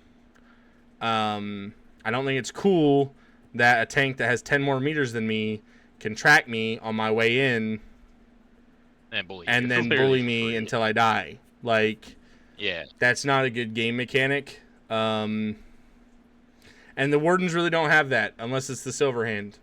And that's the only tank. And even then, it can defend against everything else. Excuse me. Everything else except the LTD. It can fight back at least. LTD needs HP. But I think it needs HP and lower engine chance because the back is facing the front, and that's not fair because no other tank gets engine from the front that often. You get engine from the side, and I think it's pretty stupid. Honestly, I know it's supposed to be the Archer, but I don't care. This is a fucking video game, Like, come on, please. Yeah. Or add some fucking back armor plating, because like even the Archer's not that exposed to the for the crew, No, I see what you're saying. It's supposed to be the Archer, so what they need to do is make it drive the exact same way as the Archer. No, I refuse. I'm bullshit with that. Yeah, no. But like, yeah, no. I think the LTD needs a little bit of love because it has fallen to a decrepit state, and honestly, I know this is a hot take. This is not the right. It was not the right nerf for, if any nerf at all, for the Nemesis. Realistically, I would have only have changed how fast the tremolas fire, and it wouldn't even been that much. It would have been like not even a full second slower per shot, realistically, or just reload slower or something. So it's a little bit more time between bursts. I had no issues with that tank. I fought that tank perfectly fine. I just think people were bitching because they finally had to fight against a 20% disabled tank. I played against Ironhides for 1,500 hours. I'm used to it. Like, I don't care, Especially at a tier where I get more damage than having a Kreneska or something, With the LTD, like, it's getting that it has that bloom change this war, but I feel like that'll make a difference, but it's not gonna make that much of a difference because it still can get suppressed by MGs and the 20 mil, and it's going to get suppressed by them on the front line because people will set up the rat catcher on the front line and they'll have the ATR rifles. So the bloom, if they're far away from the trench, if they're not near the enemy's trench, it'll be fine. But if they're pushing the front, they're gonna get suppressed, and the bloom's still gonna be an issue, really. So 20 mil all tanks. So yeah, that's kind of null and void. But all open top tanks can get suppressed from 12.7. Yeah. And I think that's what he's talking about. But at the same time, but you're also comparing apples to oranges with what I was about to say. If you're talking about, if you're telling, I was just thinking about the STD can get suppressed by 12/7, but again, you're also talking about a base 68 versus, even if it is not high velocity and it's low velocity, it's a 94.5. It shoots 1,100 damage. Or it's I'm not actually comparing them 1,300. together. I'm just saying that the bloom change might not be as great as everyone's saying it is. It might be great. It might not be. We're yet to see it until even if this will actually last long enough to get to hatchets, which I hope it does. Well, let's I want it look to at last long. stats real quick while we're doing this, and I'll show everyone. I just like the problem with 94.5. That's what Like the we're looking at STD right is now. just a faster HTD. Excuse me, has more HP, bounces less, but has a higher pen chance. I think that's another thing people forget is that 94.5 will pen more often than HV6D8 on average. Speaking of like that, I really hate how collies have a majority 75, and we rely on 75 for a lot of things. Like, what I was talking about earlier, the ball breaker versus the Raptura. The Raptura has a way less chance to bounce versus the 75, even though it's high velocity, has no better chance to pen than a normal 75. Which, when you're talking about the beefed up anti-tank, I just feel like they disrespect 75 so much because it can do PvE. I feel like they act like, they can say that it's justified because it can PvE, but like the super heavy, it can PvE, but its main job is to kill tanks. It's dog shit at killing tanks because of the size, the shape, and the speed. The Raptura, his main job is to kill tanks, but you can PvE with it. It doesn't mean you should, and it doesn't mean it's good at it. There's very niche situations where people have PvE'd with a Raptura, but it's very niche and very not normal, and it's very risky to do it as well. That's the inherent issue of what we're talking about versus collies versus the wardens. The collies go for a more of an approach, or the devs balance is the wardens go more of an approach of very distinguished advantages with disadvantages in other areas, whereas the collies go for a more well-rounded, but more well-rounded in dumb fucking benefits.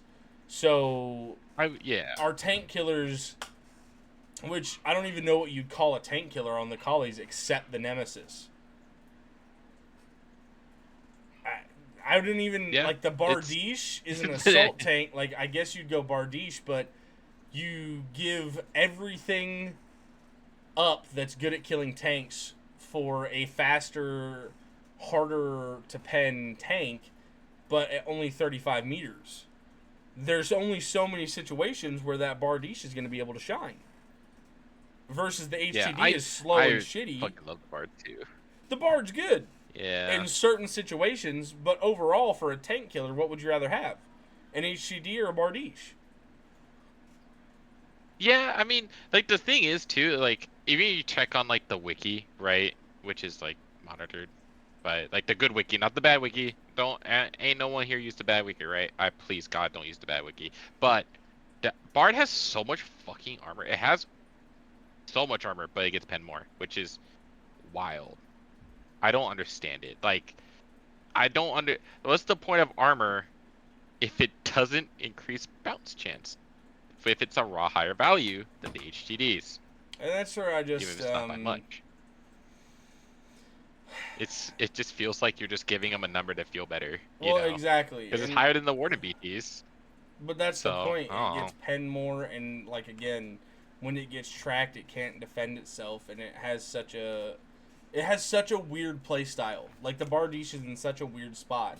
Because it has double shot, which is great, and it can fight BTs really good. But again, it's only if it's diving the BTs, and that's to say it's a 1v1. The Outlaws are going to pick its health apart by the time it gets up there. The HTDs are going to pick it apart by the time it gets up there. The armor and health benefits are almost distinguishable by the time it gets in contact range. Like, and it's just such a weird placement for balance.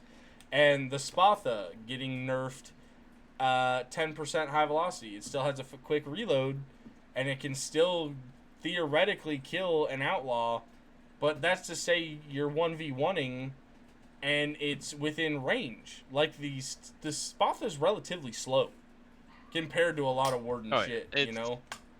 And it's funny too that you mentioned speed because you know what's funny? The Outlaw's one of the slowest tanks without boost. But yeah, because it could boost forward, it's one of the it's the fastest tank. Because like I forget it was like back in War 110, like no 109 we were playing Charlie just like a break because we were just like we had a lot of able we were facility crew, and I took an outlaw out and I was getting beat by Devitt's like they went way out of my range and we were just driving off. I wasn't boosting so we were a partisan tanking. It's just I don't get the speed. I wish stuff made more sense, especially now that mud affects speed. It's like please like what's fast? What is fast? Tell me what is fast. Because I'm so tired of one button saying I'm fast, but one button I don't understand. Like devs, HDD's fast. I need actual transparency on it. It goes back to the transparency thing. Give me transparency for stats. I don't want to go to a wiki. I want to be able to look in game. Tarkov broke down did it. Other games break down do it. Give me my fucking stats in game, so I can see my KPH, my MPH, whatever you want to call it. Because like the Outlaw, it's fast boosting. It's not fast not boosting. I want to see and compare shit because the Spatha it needs a speed buff in my opinion, especially to turn. It does not turn very fast. I think it needs to turn faster. But like, I should not be getting beat by as an outlaw. I should not be getting beat in a foot race without boosting as a cruiser tank to a fucking light tank in any world, in my opinion. I have a stronger engine for that reason. You know? It's like, come on, man. I don't know. Speed is stupid, and I think both sides need faster tanks. Well, not both sides. I think collies need faster tanks for diving. I think some Warden tanks need to be slower. Especially the Ironhide. you know, talking Ironhide about is the fast 20% tanks, speed so fast. what's really funny to me um was, do you think the Talos and the Bone Law are even? I really think that they are in their own roles, and the fact of the matter is the devs really fucked up putting them at a parity. Because like Yeah. the Bone So Law isn't like they're both off their competitive frames, right? Or quote unquote competitive frames, but like the Bone Law's purpose is completely worlds different than the Talos, and it succeeds. Like people want to try and shove this Talos into a fucking tank roll and completely negate his PVE when it's just a baby BT, and it's when you could make it when you make the comparison, it's a cheap baby BT. It's fine, kinda. Spire don't kill me, but the Bone Law, they buffed the Arc RPGs. It does so much fucking. Even before the Arc RPGs, we were disabling BTDs in one volley. Yeah, the Bone Law can 1v1 any tank and disable it in a full volley. And it can kill any tank below. It can kill a Bardiche. It can't Yeah. kill BTs and lower. It'll kill a Talos in a full volley. It'll kill any tank outside BT chassis in one volley, and it will do it faster than the time to kill that Bone Law. It is the fastest. Yeah. Bone Law is the best killing machine in the game.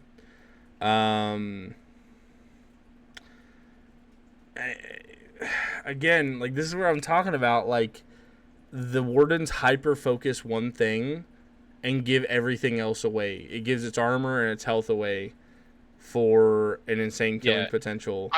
The Talos is its counterpart. The Talos is a multi-role. It can PvE and PvP. But again, it's only at base 75. This is where I'm talking about the imbalances. And it's slowest tank in the game. And it chugs fuel. Plus, it's only 35 meters. You all know. You all know honestly why I think it is. Because when I see a Talos, I see HD because their speed. They're both the slowest tanks of each first respective faction, Yeah, I'm pretty sure right? they're both the same speed, aren't they? Mhm. But you want to know what I see? Because it has a machine gun turret with rockets on its turret, like as the commander's weapon. It's a fucking Ranseur. And why isn't the Ranseur AP RPGs or the option to swap between AP and normal RPGs to fulfill a very similar role? But it's I slower I than the said Boneyard, that so it still gets beat. exactly, but it gets more armor though, which in Yeah. more survivability. I think the Quadish or the Ranseur should get 6 racks for rockets, or I think it should get both in its inventory and be able to switch between the two. I think Yeah. again you're going for a multi-role again for the collies via a very strategic tank killer role. And I think this is Yeah. the issue inherently in the game. The overall benefits don't tally up the benefits that you get with a tunnel vision approach. Yeah. I think it's really goofy, and I think again that's another thing that like could be easily looked at and be like, well, why isn't this being done? And just overlooked and not really cared about. And I don't think it's really. I don't know. I think you'd be just as scared to see a Quadish with 6 AP RPGs coming to your flank as you'd be as a Bone Law coming to your flank. Yeah, especially since they both have really high penchants to do a fuck ton of damage. I mean, The, the way, the way I see it with that though is it's like with what you're saying there, the Ransor and the Bone Law are the ones that should have been compared because it just goes back to the before. But this is the what I'm talking Wardens about. The had comparisons the aren't right. APRPGs, the Bone Law, the Bone Swords, Mounted Bone Swords, it's the Banes, the Venoms, and it's the just, Ransor. yeah, It seems like a nice line. They have the infantry weapons, then they have the tank variant. And then yeah. you want to compare the Talos to something, I would compare it to the Lord Sky. I know they have different shells, but it's the closest thing that That's I what can, I would that compare I it can to think as of at the well. moment to compare. And I than think the Bone Law and the Talos, because they're not this. They're nowhere near the same thing. I think the Talos benefit should be it should get 40-meter range, which would be like, oh my god, a 40-meter range fucking 75 sounds insane. Again, you're not going to be PvEing ATGs and shit like that on a normal basis versus like the Talos realistically should be the counterpart to the STD. The Talos should get a 40-meter 75 and it should get way faster speed. Or not even way fast. It should be faster and more comparable to the STD. Like need but the comparison right now is to the Bone Law. And that's what's so fucked up about this whole thing. It just doesn't make sense. A lot of the things they compare just don't make sense. And this is again where you start looking at it. And the other thing that I keep saying, and like it kind of annoyed me that you guys were saying that if we get another tank, that you guys should get another tank. No, you shouldn't. It's like because you guys have 7 more variants. But like, But it's just how the devs thing. do it. It's just how the devs do it, right? But that's it's wrong. It's not fair. If you like until it's balanced out, it should not be an even trade. There's 7 more variants, even if they're dog shit. It's 7 more opportunities to play with different shit that we don't have. And it's not 7, it's 6 now because they added the Nemesis. But at the same time, they added the Brigand. So realistically, it's a 1-for-1. It's still 7, but it's 6. So regardless of how you want to count it, every time the Wardens get something, the Collies don't get something, or every time the Collies get something, the Wardens get something. They need to balance out the vehicle indifference and the infantry kit indifference. And the whole argument used to be that Collies used to have a way better infantry kit. That's just not the case anymore. Like, it's not. It's not even... Honestly, I think the Collie infantry... I think the infantry for the Collies is actually hurting now. I will say... Fiddler is definitely broken. Fiddler and Dusk have just ruined playing any infantry nowadays. With how much server lag goes on as playing as infantry, why Like those two guns just make it to where you can't Yeah, kill anyone what the unless like inherent you're running issue those is, guns. the dusks come out later and cost R mats. The fucking Yeah, fiddler and costs B that's the big mats, thing. I and mean, it and comes also with out as the the third Blake gun. Row. The Blake Row's Some people better say than the the Yeah, Blake Row's not. Argenti. It is like the yeah, Blake Row. It's a great weapon to sit in a trench with. Some people say it's terrible. I just say you're bad with it yeah. then, because It since it you're sitting in shoots a trench. faster It's got too. it's got a fire shoots faster, yeah, and I'm pretty sure suppression. I don't know about the suppression, but It's it's like just it's so many different it's a decent things that rifle. keep accumulating to. It's hard to say that the devs don't have a bias for wardens at this point, you know. And I'm one of the guys that still believe that they don't, because I think it'd be. I want to say a It's certain way, but it would be literally ending your business to like cut off 50% of your yeah. base. I wouldn't say they have a bias yet. I would say they have I that idea for what the wardens want to be at the moment. They haven't really figured out what they want the college to be. yeah, I but the They problem have an is idea of what they want they're losing a for lot one of side. what they're losing a yeah. lot of fucking players every single war doing that, Yeah. and that's an inherent issue. I mean, the lore speaks for itself. It's kind of a joke for the collies. Um, What's what's funny is like I did a bunch of research to the lore, right? Like the Kali lore is like what the devs have written. There's like so many other like a little quick fucking lore nerd thing. We're two like the Mesian Lancers of the Collies. We're only the like mostly Valiant soldiers as Collies.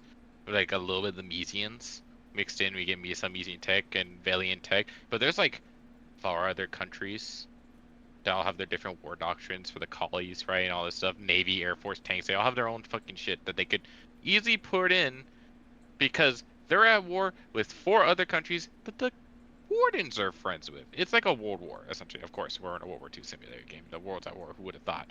But, right, the people, like, in lore, the Collies absorbed the fucking most technology. This is gonna piss everyone off because it pisses me off when I found this out. The people who make the train, the BMS people, we see the flatbed and all that shit. They make they're like both on both sides. Those people are run by the Collies now, which theoretically, and they have the most quote unquote advanced vehicles. Why haven't we seen that in game? And that's like lore from before we even started playing. That was like war from like War 70 or something like that. Like it's old. I think agents right. The devs really don't know what they're doing with the collies, and the devs really focus on the lore, as you say, Berg, and it's kind of biting them in the ass because like I don't think they're biased. I just think the devs are making really questionable decisions. I'm not gonna say dumb, questionable decisions when it comes to adding stuff because there's like the collies get something. It's like here's a multi-tool. But when the Warrens get something, it's like look at this character. I'm gonna put it like that. It's like this thing does this. It has character. If you want to do this, you want to be a fucking like badass that kills tanks in this way. Here's a Warren tank. When you get a collie tank, it's like here's a number. And most people, especially when they come into a game, aren't gonna want that. It looks very cool. Like that's the reason I call it Bone Law propaganda videos, because like it looks way cooler to go around with this hyper specialized tank and look like a badass compared to the like just everyone could do everything except for like a couple of tanks, right? It's like whatever. well, and the skill gap From the too. outside. How hard would it be to be Yeah, good in a Bone Law versus how hard would it be good to be in a Talos? it's the bone. Yeah, Bone Law has a high, like while every tank I would say every single tank in this game has a high skill ceiling. The skill floors do definitely vary in terms of like tanks. I say the Bone Law probably has a lower one than the Outlaw in my opinion, because the arc RPGs are so forgiving. The the main draw like the main thing to compare is like every single collie tank has a higher skill floor than most warden tanks. I will be the first one to say that. It's harder to learn how to tank as a warden than it is a collie, and but the skill things are so high still that like a warden tank doesn't cap out lower than a collie or whatever, or like collie doesn't cap out like whatever. Everyone's skills are so can grow so much in a tank, especially since it's such a varying battlefield.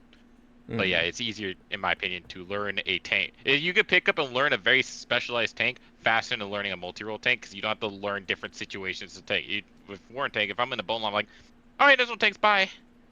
I'm gone. I don't have to learn anything. There's nothing. I'm not stuck. There's no job I have to do. I could just dip. As a collie tank, you do have a job. There's always a job for you to do, and you have to stay there. You have to learn it, and it's not going to be some of the most easy things to learn. You're going to lose tanks a lot more often. The wars can just pull. We can just pull out our tanks. We're like, all right, peace. This is not favorable to my tank anymore. Peace. I'm out. Bye. Right. Even if Bardiche has a role in a PvE fight, it's got a 12-7. It could suppress shit. I don't I want to mean, be you could say suppressing the shit. same thing for the bone law. You could just do anti-infantry, but even then, Yeah, it's don't want. I'm not gonna stick around there. I'm not gonna lie. Like most bone laws will just they'll shoot a couple infantry, but as soon as they see it, like because it's a 35-meter range, as soon as I know, I'm like, all right, the infantry know I'm here. I'm piecing. I'm just gonna dip. I'm not gonna. I'm gonna vanish until the tanks come back, and then I'm gonna rush out and kill a tank and disappear again. You know, so just completely evaporate them. let me ask you this: what do you guys hope to see out of the air update then? I hope. This is what I hope. Wardens get an interceptor and a transport plane, and that's it. You don't think they For get a real. bomber? I really hope the Wardens don't get a bomber. Why? Because currently the Wardens are a defensive faction, which I really hope, like technically in the lore, if we're going to lore here, right? The Wardens technically are a more defensive based faction, which it should be. Bombers are a very offensive strategy. And if they were to get a bomber, if somehow they got a bomber, I really hope it is not a strategic bombing bomber like what the collie should get. It should be like, hey, I'm gonna drop like 4 bombs. I'm piecing. Like I'm just gonna try and neutralize this small little threat on the battlefield. Dip, where I need more, where it's gonna be like less effective to try and bomb deep into lines. Meanwhile, the collies, I really hope the collies get the strategic bombers. They get paratroopers. I hope like whenever a parity update comes, because they do that with like the friggin' the destroyer, like there is like a paratrooper for wars, because it'd be cool. We've talked about it on your stream before, like in chat. But like, I really hope the collies just kind of get the boat, like in the lore for the naval update. On the stream, on the dev stream, the lore tab says that the collies favor their air power over their naval power, and the government got really upset when Love you. the Navy took more funding. I really hope those collie planes are kick-ass. I really do. I really do. Honestly, I hope collie air dumpsters my air. I really do. Off base stats alone. That is what I hope for. I hope collies get the smorgasbord. Because if I'm So playing you're Warden and I have to thinking, play, kind of the American doctrine of we didn't have the best tanks, like they were okay, but they weren't the best. But where we really, kind of shine was air, is what you're hoping yeah, for the collies. literally. Yeah, because all the lore points to that. Like you can probably, I don't know if the dev stream's still up because Twitch doesn't save VODs, but it's probably on YouTube somewhere. When they introduced the sub, the lore tab for it is that I'm just going off memory here. The Department of the Air Force was upset that the council granted more money to the naval to devise a sub when the air power is where future of war is, right? Where they want to focus, where they think that the focus of the colonial might should be from now on. If that got my hopes up then, it gets my hopes up now that collies will dominate the air. And I really kind of feel like I really hope to get the P-51 Mustang of the skies, and I get like a little shitty like French fighter. Like, give me like the little awful little French fighter. 20. I'm gonna respond to you in Chastel. I'm pretty sure 20 mil is gonna get repurposed in 12.7 and like the EMGs to have a fire like that could look upwards and they could shoot. I also have a feeling it's gonna be radar installations Love you, at kiddo. some point on the bunkers I mean, and stuff like we're that. talking about like the EMGs there. If you look at the Collie EMG, it does like have a very resemblance to a British Yeah, anti-air gun that they and had on their naval ships. And yeah, I'm and pretty the sure the warden. Warden one is called a Yeah, flak or something. yeah, on the like little tooltip if you build a warden ones, it says it's a repurposed anti-air gun. So that's how they would deal with air specifically. But yeah, I really hope collies just get the better planes. And I hope planes have really high skill ceilings. But I like honestly, if the Collies had like 20 mil planes, and this is from a warfare perspective, like they get like the Corsair like 420 mils that instantly pop my plane. But if I'm a better in a shitty plane, right, against a really bad pilot, I can come out on top. I wouldn't complain. I really hope the Collies get the firepower in the air. They get whether it be fighter v fighter, fighter v interceptor, just bombing payload as a whole. You know, I just something. I really hope that Collie Air is good. It's my big hope for Airborne. I don't really have any like thing like that for the stuff. Is just the one thing I hope for the air is that they have to increase the server sizes, because I I don't want to be like getting in a plane, getting it ready, go and take off, go to the front line to help out, then you're just smacked with a queue and now you're just floating there. Because what do you do? Fly around in a circle, wasting your fuel, or do you just hover in the air like nothing? Because I don't think that would be fun, because then if you're still wasting fuel, by the time you get through queue, you might look at it and be like, oh, I have no fuel left, and I have to go and land. So, like, they'll have to Guys, do something about the whole border stuff. no. I know what they're going to do.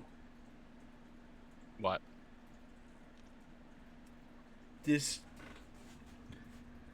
They're not going to do it like traditional warfare. They're going to have a over-the-top server for the whole fucking universe. There's only going to be so many fucking... So, listen.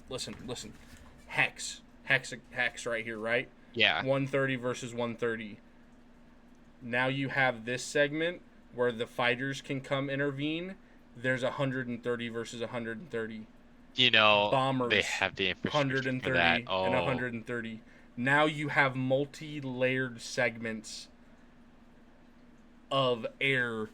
So literally when you're up there, there's going to be only so many fighters permitted per side. But there'll never be a queue based on the bottom game.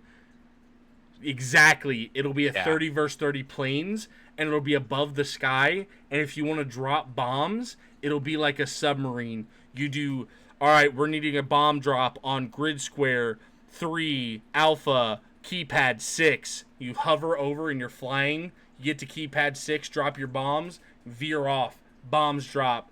We need a strafing run. Alpha 3, keypad 2, strafing run. Your guns would aim at keypad 2 and veer off.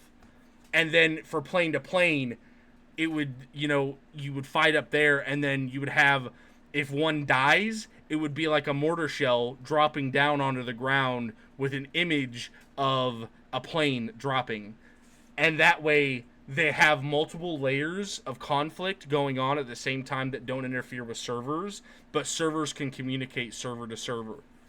Just like and the bombs would act like storm cannon shells, which like it's going through different server layers to hit over borders. And if you're talking about AI will be you'll have a lot of AI, but if you're doing AA, it'll work a lot like howitzers, I'm assuming. But if you're doing like manned AA, you would probably bring that vehicle in and you'd be listed under that server up top for the planes. You wouldn't be on the ground. And you'd be like a building. I can see it, yeah. You'd be like a building with a set HP that if you get mammoned enough or whatever, you'd be like a garrison. You would be a garrison essentially if you're manned AA. I feel like they would also add a new garrison too, because they obviously have the anti-infantry garrisons, they have AT garrisons. I feel like they will have a anti-air garrison. It won't be the howitzers. The howitzers will stay as an anti-artillery garrison in a way, but they'll add like a new. It'll be like a smaller howitzer that shoots flak instead. And I might see the dev vision, boys. I might understand. Or something. I'm linking into the devs' fucking minds right now, boys. The reason the Collies get a 75 EAT is not because it's supposed to be anti-tank, because it's supposed to be a better anti-air at Flak 88, boys. Rip up the Flak 88! Bust those motherfuckers! 15-second fuse! fucking, you're up there in your God. fucking plane flying around, and then getting you just more see a than the fucking flashback. flak. You see the flak right in front. Oh shit!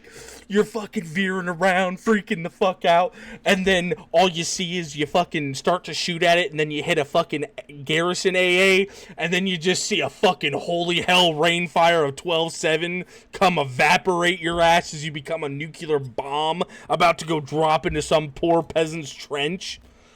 Oh, but that'll never happen. I would love that. I see. I See, that's also the perfect situation, though. Like, But I also feel like cinematic planes will be some of the most. Some people might have some of the most stupidest deaths in the planes. Like, say you're gonna go land. Like, planes may be expensive, they may not be. But if you go into land, what happens if you make one mistake and you like crash and then your plane is just so gone? here's the other thing. it's a good job. I really think the reason. Okay, so this is why I have hope for devs. Okay, so devs, if you finally made it this far, this is where I have faith in you. Don't fuck me over. I think the devs needed to end the last war to get this war going so they can drop a dev stream during this war so we can have a longer duration on testing. Because what I think is about to drop is I think they're about to drop Collision. I think you're not going to be able to drive a tank off a cliff anymore without damaging your tank. I don't think you're going to be able to have accidents in town with your Logi truck and not take damage to your vehicle. I think Collision is about to have to be a thing. I think the reason I think we're going to have a very long extended period for this next dev system. Fuck it, add a food system too. Bro. Logi drivers have to brake and not drive into stuff. I would love that update. You know what I mean? Like, that would be... That would be such Give a us good... reason to I mean, build like. I would I'll see probably that talk- with you saying like tanks. If a tank drives off a cliff, I could see that like them most likely getting a higher chance of tracking their tank depending on the height, because that's with the part they'll be obviously slamming into the ground. If you're at a certain height, you hit the ground, you track your tank, and then you're stuck there. You have to repair, and then you're off again. But like, 'cause I only see it really tracking the tank because it'll be weird if you hit the ground and you just get turreted because like your turret doesn't get hit by anything. Well, seems like okay, the but only here's the Thing that hypothetical, would get hit would right? be the track. You drop off the fucking edge and you land on your side, or you land turret first. That's just Then what? hilarious. That would be too. But yeah, I I will mean, with laugh. that, then I would laugh too. What if you needed to have a fucking tow vehicle to come unflip you? They need tow. They need tow stuff badly, especially for watercraft. Honest, I would be down. Yeah. Add it. Add it, devs. Do it. I'm just saying, Cowards. I I mean, think... We already have the mine. We already have the scrap vehicle as the mine clearer, which apparently added a thing to say that it can actually be used to clear minefields. I'm not going to lie. I thought of a really cool idea yesterday for a uniform.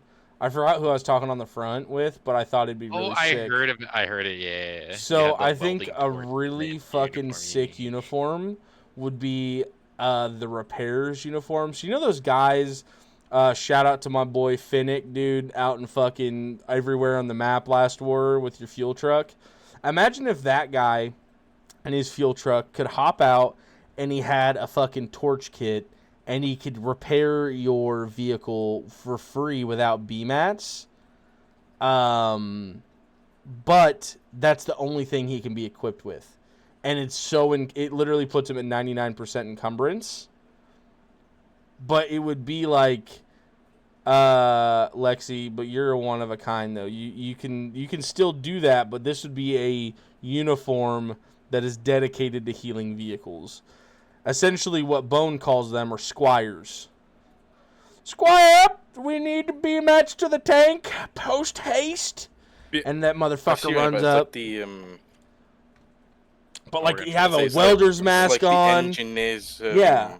Oh, the thing in engineer Battlefield where kit they could have- have a fucking better use. Just saying, but no, that's mainly It's like, for builders. I see what you're on about. It's like the engineers thing in Battlefield when they pull out like a Mhm. torch gun, like you said, and heal the vehicles. But that would be their only they couldn't equip a gun. They get no more slots other than the torch backpack and their torch, and that's it. That's all. The uniform comes with the full kit, and they would be super expensive, like BMAT wise. Like for a crate of 10 of them would be like 1,000 BMATs. And you'd be like, oh my god, that's insane. But think about how many times people repair your tank without dying on a front line that just are doing repairs. Yeah. You could pay those off tenfold. You know what I mean? Maybe not 1,000. That'd be kind of ridiculous because Artie's a thing, but that would be sick. Probably cost like a few BMATs and some RMATs then, because yeah, I mean there are some weapons on that cost both BMATs and RMATs. I think that'd be really cool. It'd also be interesting if you could use the torch as a weapon in a way. It doesn't do as much damage, but it does do some sort of fire damage to a player, because it's a flame torch. Really, it's not like the flamethrower. It won't light anything on fire. It's just you're gonna go up to a person, hold it to their face, and give them a little rash. I got it. You know? They could have a wrench in that kit with the torch, and the torch is, or the wrench is their melee weapon. It'd be like a kludge. Yes.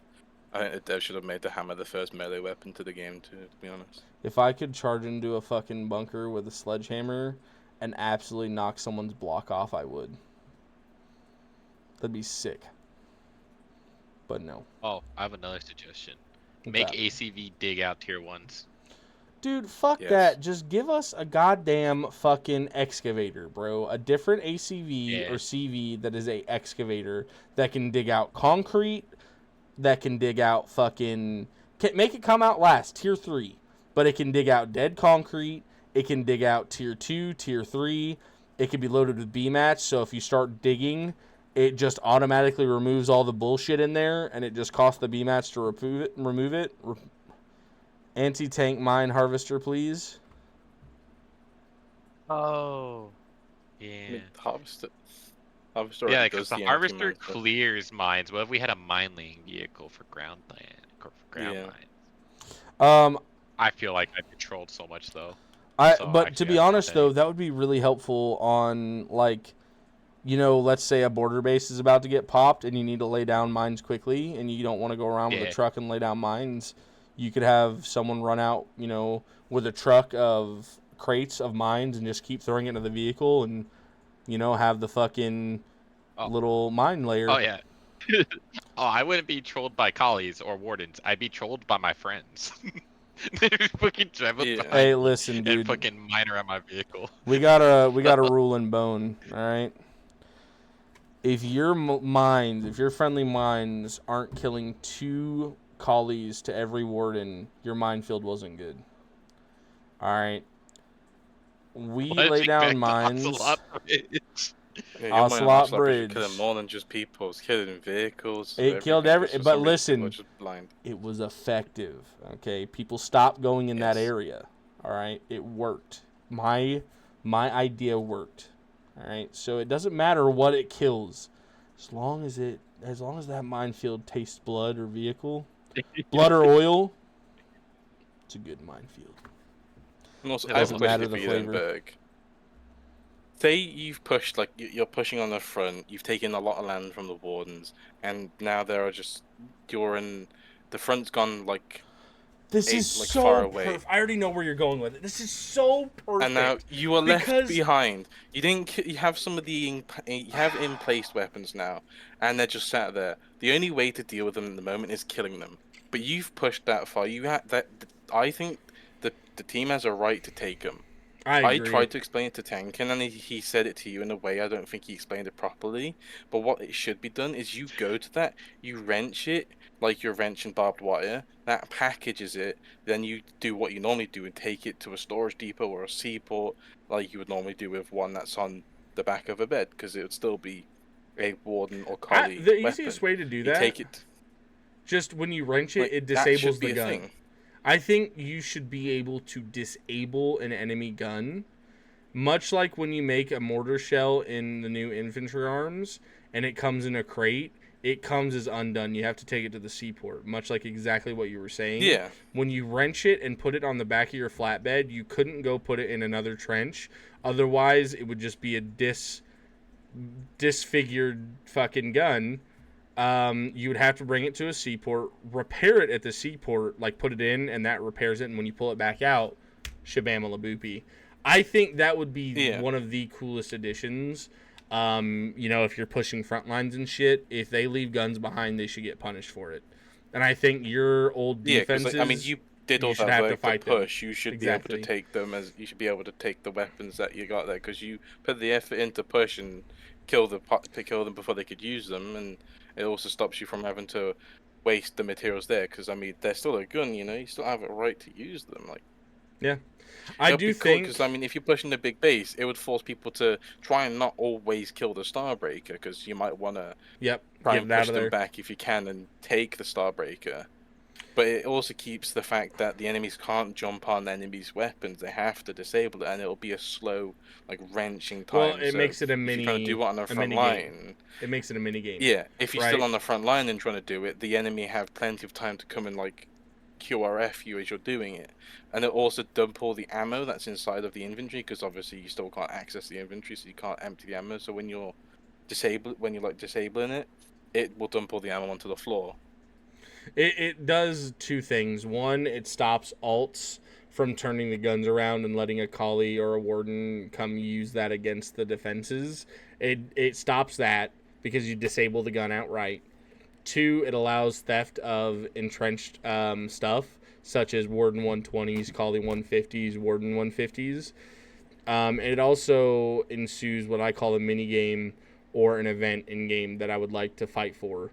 So there's not a lot of things in-game other than killing Conk or defending Conk. But if there was a fucking gun placement, or if a super heavy is disabled or something, everyone on both sides are diving as hard as they fucking can to save or kill whatever that is. This is another instance of that. Guys, we disabled one of the Warden's super heavies, or we disabled the Warden Starbreaker. Get your ass in this trench. Get a tank up here to cover. Get a crane up here. Let's get it the hell out of here.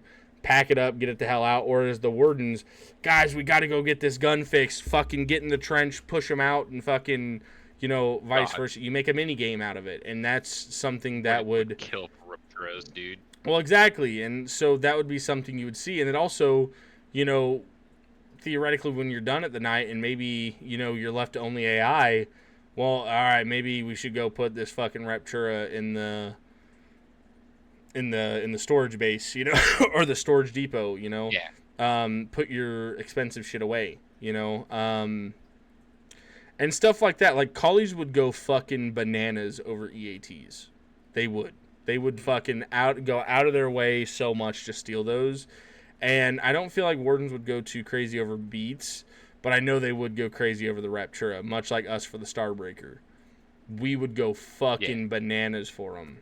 So, A, that adds an incentive to, be active on the front and be, working together to achieve goals like that. But it also adds, an event. It adds life. It adds an objective, a side objective that enhances or,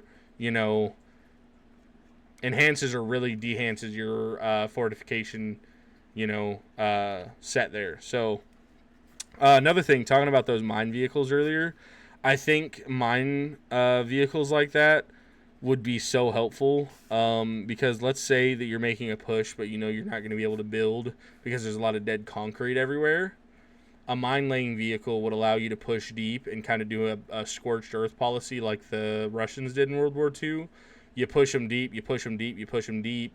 Well, then you make the supply lines long. But imagine you're losing ground, right? But if you're the one losing ground, you start laying mines with those mine-making vehicles to make it so much slower to advance forward as the aggressor. Or if you are the aggressor and you're not going to be able to hold it, scorched earth, as you're starting to retreat back after you've pushed, then you just start laying mines everywhere. Make a no man's land situation. Then you have, options at the end of that where you're like, okay, well, now we need to bring up harvesters to clear out all these fucking mines. You have engineers having to go, well, what do we do with this problem? Because if you have such a big minefield, whether you're defending or pushing, at the end of it, when the conflict comes to where it's settled and you both have to meet, someone's going to have to make the decision how to clear the mines. and that's going to work offensively and defensively, right? If you know you're not going to be able to hold this area, make it to where they can't build it back. Right? Don't With fight the same battle vehicles, twice. though, how would they do it? Would they do like the in place minefield, or would they just do it like It would the just be a single mine mine at a thrower. time? So it would be like a mine thrower. So it would be like, you know how you do like the Y, 1 1 1 1 1 1. You know what I mean? In the V, you would walk in a line. It would just throw them behind. Like, have you ever seen what they use in Trap, where they throw the fucking clay pigeons? Mhm. You know what I'm talking about, Agent? I mean, you don't live in America, so you don't know a lot Kind of. about guns, but I mean, I have done clay pigeon shooting before, so it was ages ago though. I was just messing with you. I know. I was just messing with you. But anyway, But, a clay pigeon I mean, thing where they throw it out. So it'd be like 3 mines get loaded, and you'd left click, and then 3 mines would just disperse out in a pattern, or if they wanted to do a randomized where it just chucks 3 mines at a random distance, and you run in a line. So you'd have your truck loaded with like 10 crates of mines, and then you click X to switch between which mine you're trying to throw, and then you do R to reload. It loads 3 of them up. You can left click, and it spreads the mines out in the area, and you just keep driving in a fucking line, in an S pattern line, and that's how you know what I mean? That's how you would slay a insane minefield that would be really hard to push through because you do AP and AT. So the only way to do it would either be spam it with HE, like 120s, like Artie, to clear the minefield, harvesters, or you'd have to have something like the collies have, which would give collies a massive advantage to throwing down mines. Which, by the way, collies, if you don't know, our fucking Hydra's Whispers can clear multiple mines really fucking easily and effective. So another tool for the hat. It would give collies an advantage. I have one complaint about mines though. What's that? And it's so you know when the mine is placed and there's like there's something obstructing it, but there's like an object between you and the mine. It will show like a green outline of where the mine is, or a red outline. They shouldn't have the red outline. Like, we should not be able to see enemy mines no matter what, unless we can clearly see it. Because like I can't remember. I think it was War 117 or 119. I was running around in the Stone Cradle, and I could see that there were AP mines behind trees. That the tree was in front of it though. I shouldn't have been able to see that. It's just like completely pointless and just ruins the whole point of the mine. It's like I shouldn't be able to see it unless it's too late and I walk over it. Like, and it also goes the same with the sea mines. You shouldn't be able to see enemy sea mines unless you're using sonar. Like, yeah, the proxy you shouldn't thing. Really, like, yeah, I don't think there should be a red glow in the distance of where a mine is, because like you're like, oh, there's a mine over there, but like it'll be hidden away somewhere, and it's just like it kind of defeats the whole point, because it's the same with the in-place mines. When you walk up closer and there's the in-place mines, that I saw like a whole row of the AP mines, and it was just here's what red, I say. And I was like, here's what I say. It defeats the whole point. I think if you are willing, where your ally spotted it for you. I think something that would be really cool, especially for like anti-tank mines. I think if you're willing to put in, take the time to make the trench line, you know what I'm talking about, the pre-placed. I think if you're willing to dig out a whole nother segment to have a buried trench mine line, and the only way to see it would, and they would need to add this, but to have a mine sweeper. I think hiding mine, like, I think it should take longer to place hidden mines, to dig it up, place it, dig it back down. But I think you should be able to have hidden mines. And I don't think AP mines should have this exact quality, because it would be it'd be almost too much if infantry couldn't flow freely. But honestly, the more I think about it, though, it really should, dude, because Artie would still take it out. You definitely should be able to hide all sorts of mines. I think they need to add a metal detector, and if you're not knowing that Dude, I really think that'd be smart, actually. Because right now it would also, as much as like theoretically it would Actually, yeah. stop advancing tanks, would it would hurt collies. But imagine slow because a lot of Warden tanks have inertia, especially the Silverhand, so it's really hard to stop them when they're going full speed forward. You're gonna see a lot of Warden tanks die. Any boosting outlaw trying to get up on the flank, the Bone Law, stuff that wants to be out there off the paved road, they're not gonna. It's gonna really inhibit them. It's it's gonna negatively affect their gameplay, and it would shake up the tank dynamic. Because let's be real here, they tried to nerf tanks with the infantry update. They really didn't. They just made it hard to shoot infantry, but it's still not solved. And I think I mean, that would probably 68 solve a problem. tanks still shoot infantry pretty well. Yeah.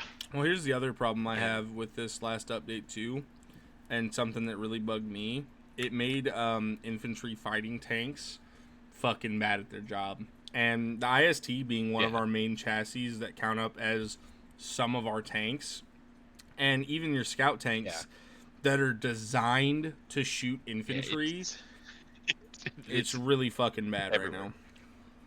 I hate how the highwayman suppresses itself. It's so stupid. Like, insane. it still does that. The first shot, it's max bloom, and you never have an accurate shot after that. So you have to go Going like back to the bang, mine thing, though, bang, bang. I feel like if a commander is above the hatch, they should be able to see mines. If they're above the hatch, if their hatch is closed, no, they can't see the mines. But if they're open and their head is outside, they should count like the outside because they can get sniped still.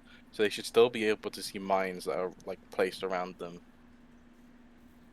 I agree. Also, another thing that really pisses me off is when you get shot out as the commander, that you fucking immediately fall out of the back of the tank and it blocks your tank. Yeah. Something needs to change with that mechanic. Because either A, you should have a mechanic where you have to pull them out, or B, it should fall off to the side, because it makes no sense that it just falls out of the back. Yeah, like, it's a boop. Honestly, I also think just think that you should just outright die if you get sniped. Because technically, right, what they're counting is like, it's a heart shot, head shot, lung shot, whatever. Because that's what's all exposed. The commander should just outright die, that way they don't block the tank. Realistically, if that's going to be the easiest course of action, devs. I think it's a bit stupid that the person falling at the back of the tank can stop a tank too, like with a bike. Yes. I think the tank should be able to just roll right over them, and the same with a bike, just roll right over it because it's a tank. Exactly. It's heavy. It shouldn't need a certain amount of speed to run someone over. It should just need itself because it's a tank. Especially since the commander needs to be outside so much, and the fact now there is a tank that the commander can no longer hide in. I mean, it's not even a commander because he can't even use his binos. Yeah, the gun. My bad. Left gunner seat is what it's called. But, yeah, no, it needs to be addressed because literally you don't see a lot of brigands with commanders because the commander's legitimately a detriment at this point. It needs to change. Yeah. It really really does. I think on that, go back on what Agent said earlier, give collie tanks more coax MGs to make commanders have to stay inside more as well. Yeah, I think colonial tanks need more MGs as well because like Warden tanks have them obviously. Well, you say that, but it's only one chassis. It's only the Outlaw. Yeah. Like the Outlaw has a whole gunner, and then the Outlaw has a whole gunner. I think collies, because the Bardiche has a coax MG, that either the Falchion or Spatha should get one too, and let the commander on the top of the hatchet, right, or like one of the hatchet frames. It may be, I don't care how they want to do this. Just another collie tank has a top gunner, essentially like a 12-7 top gunner, because it's very American inspired and Russian inspired. They didn't fuck around with none of those wimpy like 7.62 top guns that a lot of the other countries did. They had the 50 cals on top, Bare minimum the 30. Let the collies have. Yeah, so like, just give the collies that. I'd be happy. I don't think it. whatever, dude. It's 12-7. Or to a tank, it's like 1% damage every bullet. Does it really matter? It's not even that. It's like I think it's like 0.6% HP of a HP point per 50 cal bullet. It's still a fuck ton. It'd take thousands of shots. It's just gonna fuck over infantry. I don't care. It's not a big deal. Realistically, people complain about it because it's change. A negative change against them. Grow up. Seriously. I played I too do many think competitive. MGs Honestly, on collie tanks would fix a lot of the collie tanks issues, and them being multi-rolled tanks, I think it would make them not being so hyper focused on one area and being more of an all-rounder. It would make more sense as well. It would give the collies a better Yeah. all-rounder purpose, that all of our tanks are anti-infantry. We don't kill tanks as well as you, but we can also deal with your infantry while we're dealing with your Yeah. tanks, you know, and yeah. I think agree. that would help a lot. I think that'd help Like, a lot, it's actually. not. And I think the Spath has the fucking port for it on the front of it or some shit. One of the collie tanks is a gunner port, but it's not actually usable or some shit on the turret. One thing I will say with what someone said in your chat, Berg, is saying you don't need a commander when you're ulting a tank is, I mean, you do though, because the ulting a Yeah. tank is a driver. Like you're not seeing it. You still need you still can have a commander. The Like I've been a commander is commander what in makes Giggles things. tank The only multiple point times. Yeah. I've actually taken, Oddball, that you actually made sense to me really good was the one thing that really does piss me off about alts, or a second alternate account to drive your tank, is you're taking up two Q spots for one. Now, granted, you'd still need two people to be in that tank, and it'd still be two, but at the end of the day, one person is taking up two slots, which is taking up someone else's fun, some real other person over your second account. That I can actually get behind being bullshit. But at the end of the day, like, unless the devs really want to do something about it, like, we can be mad, but Yeah, there's already they already made a stance a few years ago on it. Like, as long as you're not using the same computer, they really don't care.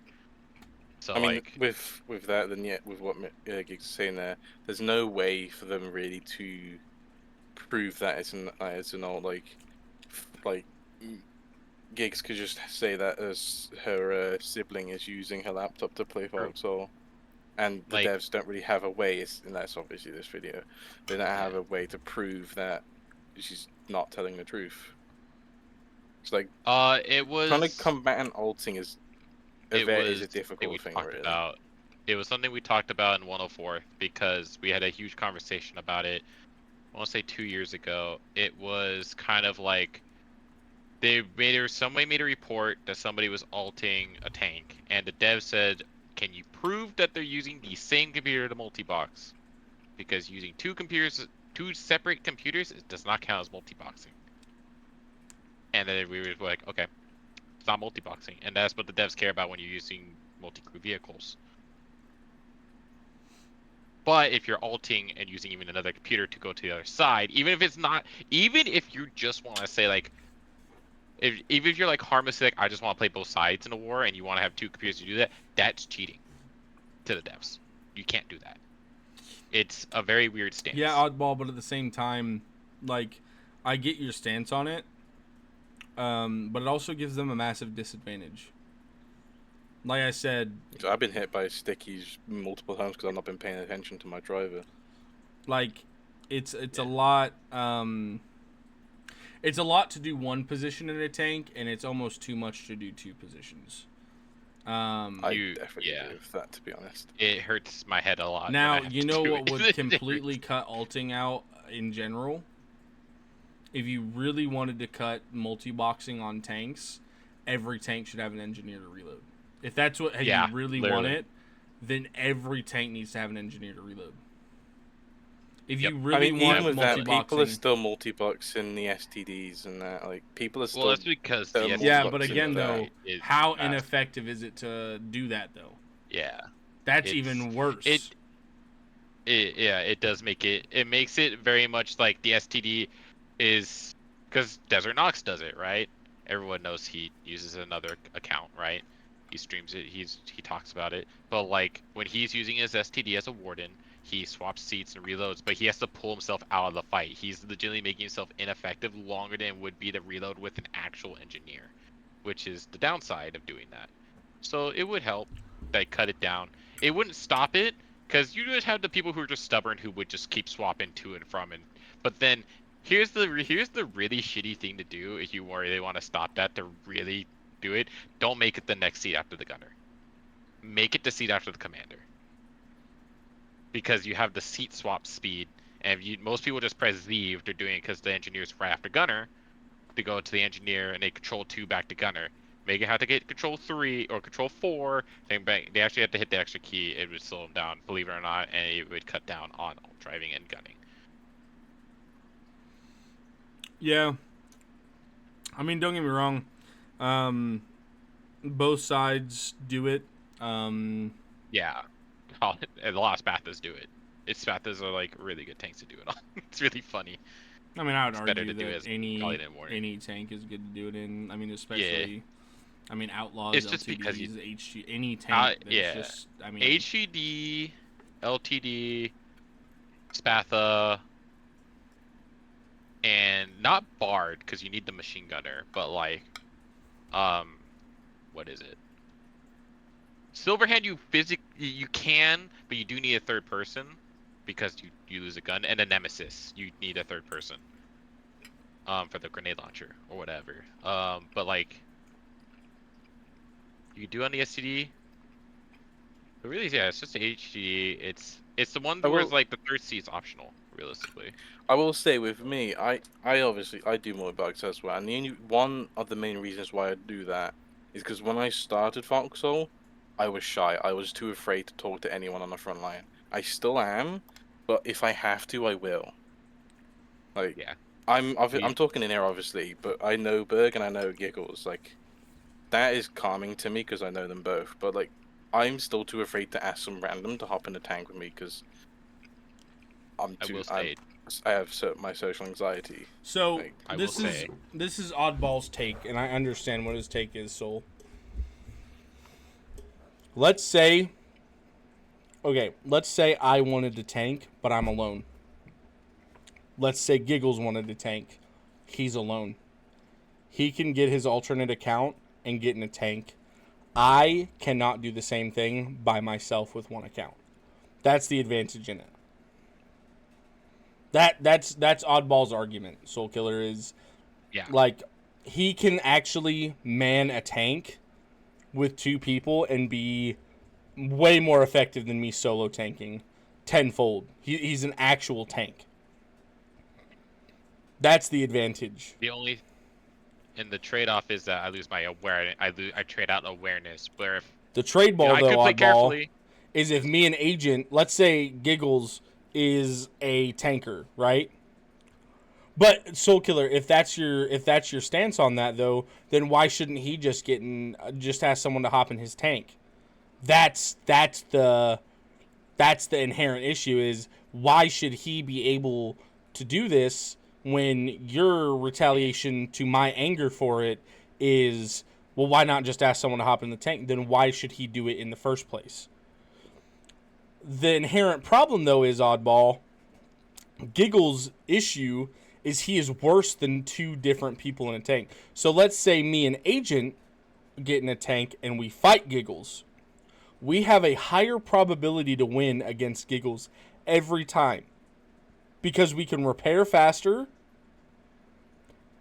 He could get his ult out and repair, but then he has 2 more keybinds. He's slower on every single engagement than us. See what I'm saying? He's going to be slower on repair. He's going to be slower on the engagement. He has to do twice the amount of controls that I have to do. So there is advantage and disadvantage in it. He's better than 1 player alone, but he's worse than 2 players entirely. And the biggest thing, and this is the problem with Kali 1 specifically before Flash was nerfed, is like if you multi-box a Spatha, Your driver's not looking for you, and guess what's gonna happen to you in like 2 minutes once they figure out that you're one person controlling two accounts. You're gonna get flash rushed, and you will not see it coming because your driver's not covering your back. You're just looking down your gun. You're like, that's a cool thing 40 meters away from me, in front of me, or in this direction, and they're just gonna hit you from the other side because they already know you're weak. And it happens like a lot. I I don't always, if like, yeah, I have my friends online, like my friend Deadshot's online, or Agent if he wants to hop in my tank or whatever. I have a gunner. I normally drive and I watch. I look out, and it's so much safer to have another person. Now, here's the We've thing, lost though, so many Giggles. tanks. I will tell you from your words, just to be devil's advocate here, because I don't really have a care in this, but to play devil's advocate, one extra person's one extra person, right? Yeah. You're one extra person. You're one person that counts as two. Yeah.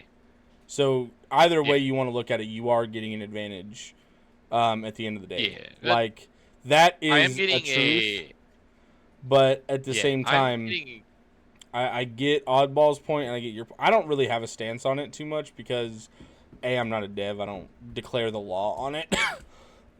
And from what I understand the law on it's very wishy-washy at this point anyway. Yeah, it's such a gray zone that, especially for tankers, it's become sort of like an arms race. Because, like, when I learned about it, it was because everyone was doing it around me as a collie. Because we were fighting wardens who were doing it, and it's just like, well, if they're doing it, we're doing it. I mean, that's true though too, Soul Killer, and that's like, to be honest, if I were really gonna put my 2 cents on it, in all fairness, I do think all alts should be banned. If you really want my honest take on it, now that's sad inherently, but at the same time, with the point you bring up, if you're playing on the front line and then you have your alt on a scrap field all day, or having your dude a mine all day mining, you are literally doing twice the amount of work one normal person can do. That's inherently, it should be banned. Not banned, it should be not allowed. Inherently.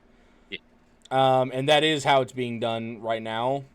But to say that, how do we enforce that moving forward? And that's the inherent issue of how to get that done. There's no way to get that. Dude, there's no way to fix that. A lot of privacy violations. Like, well, exactly. They would need to know a lot about what you're doing.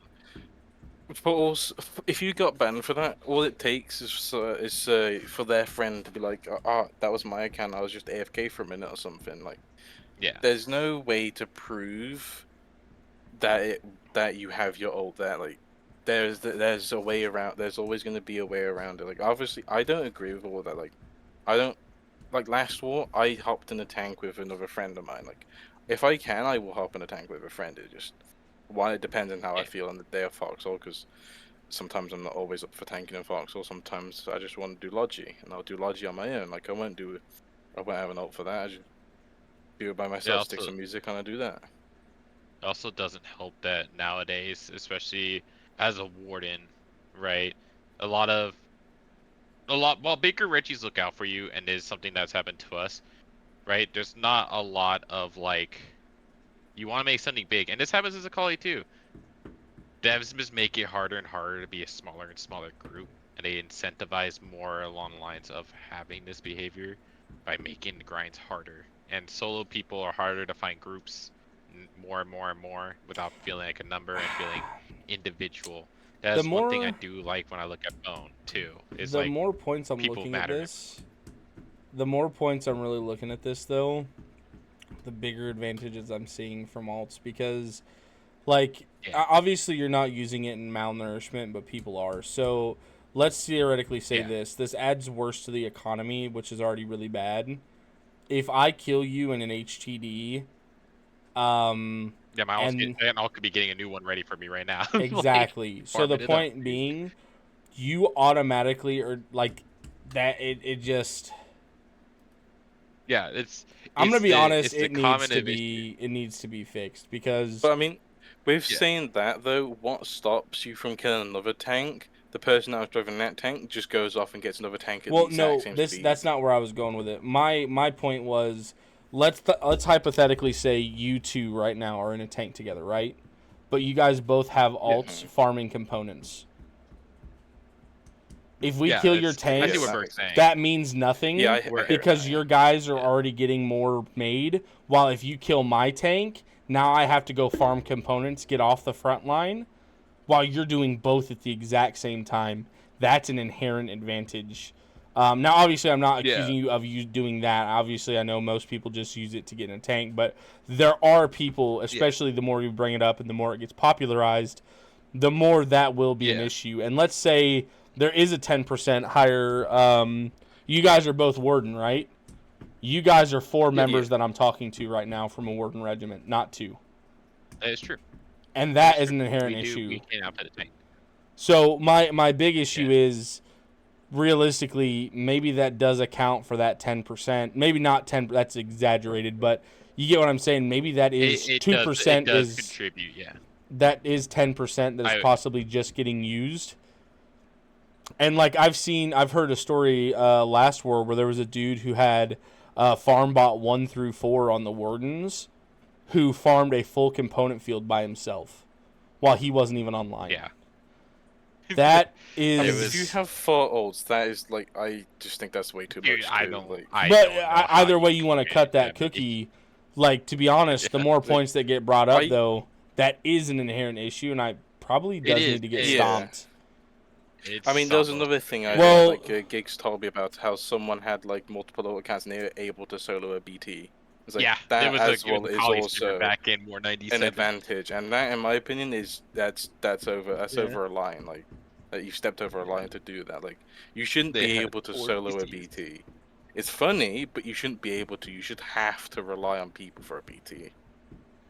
So the inherent question, Michigan's saying, dude, I manage for 5 years on a Rust server. It's easy to manage as owner of a server, but they just don't want to do it. I mean, so here's my question though, Michigan. Let's hypothetically say that you have 2 people in the same household. Let's say I got my brother.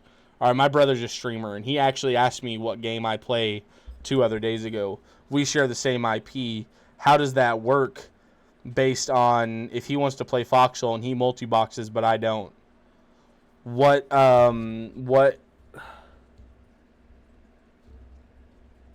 read up a bit. Hold on. You can force it to one IP and one MAC address, one PC. It's easy, but devs don't want to do it. We've already seen say it 3 years ago.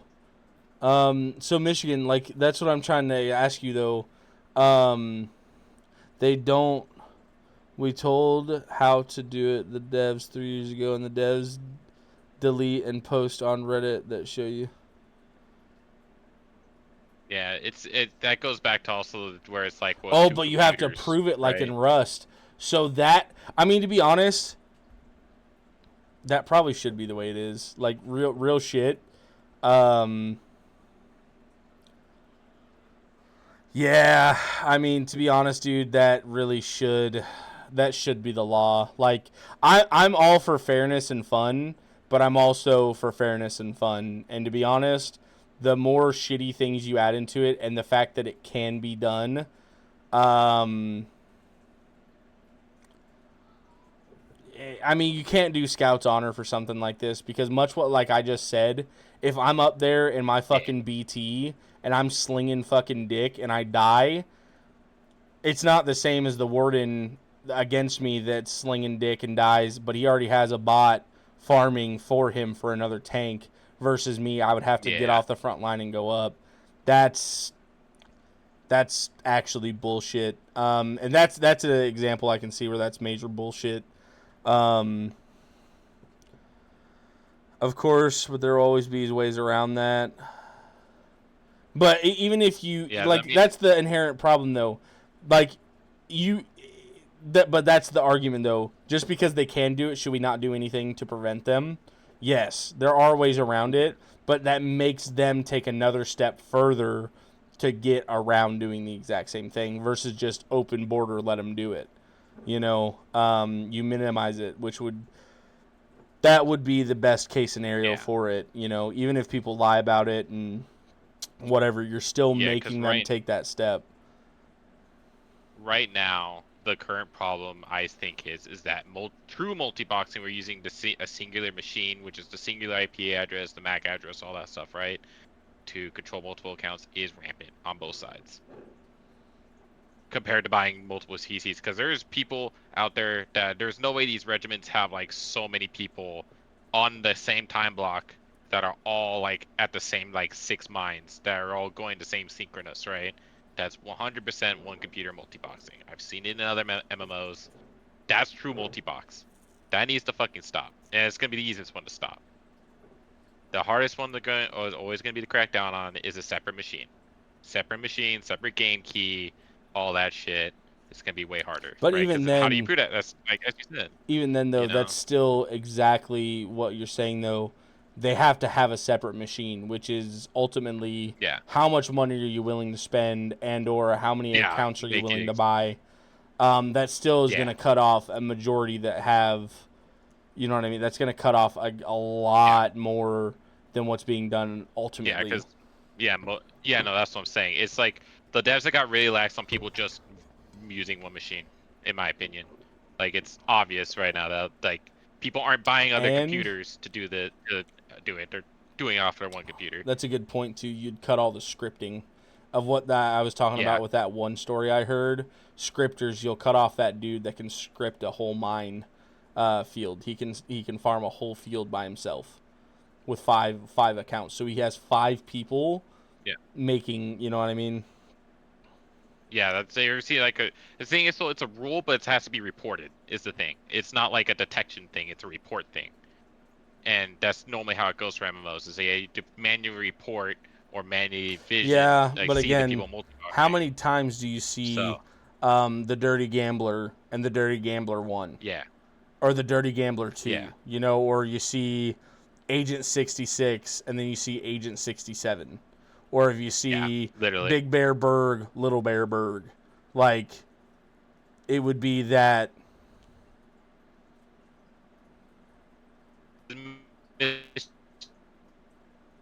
Oh, you're breaking up.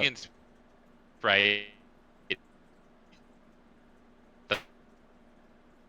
Giggles, are you good? You're breaking up. Is that me? Can you guys hear me good still on chat? Agent? There's person. It's me on. I think it's that. 1 second. My Discord was like really broken into. Okay. Is it fixed? Yeah, you're good now. Yeah, it was my OBS. It's my virtual camera. All right.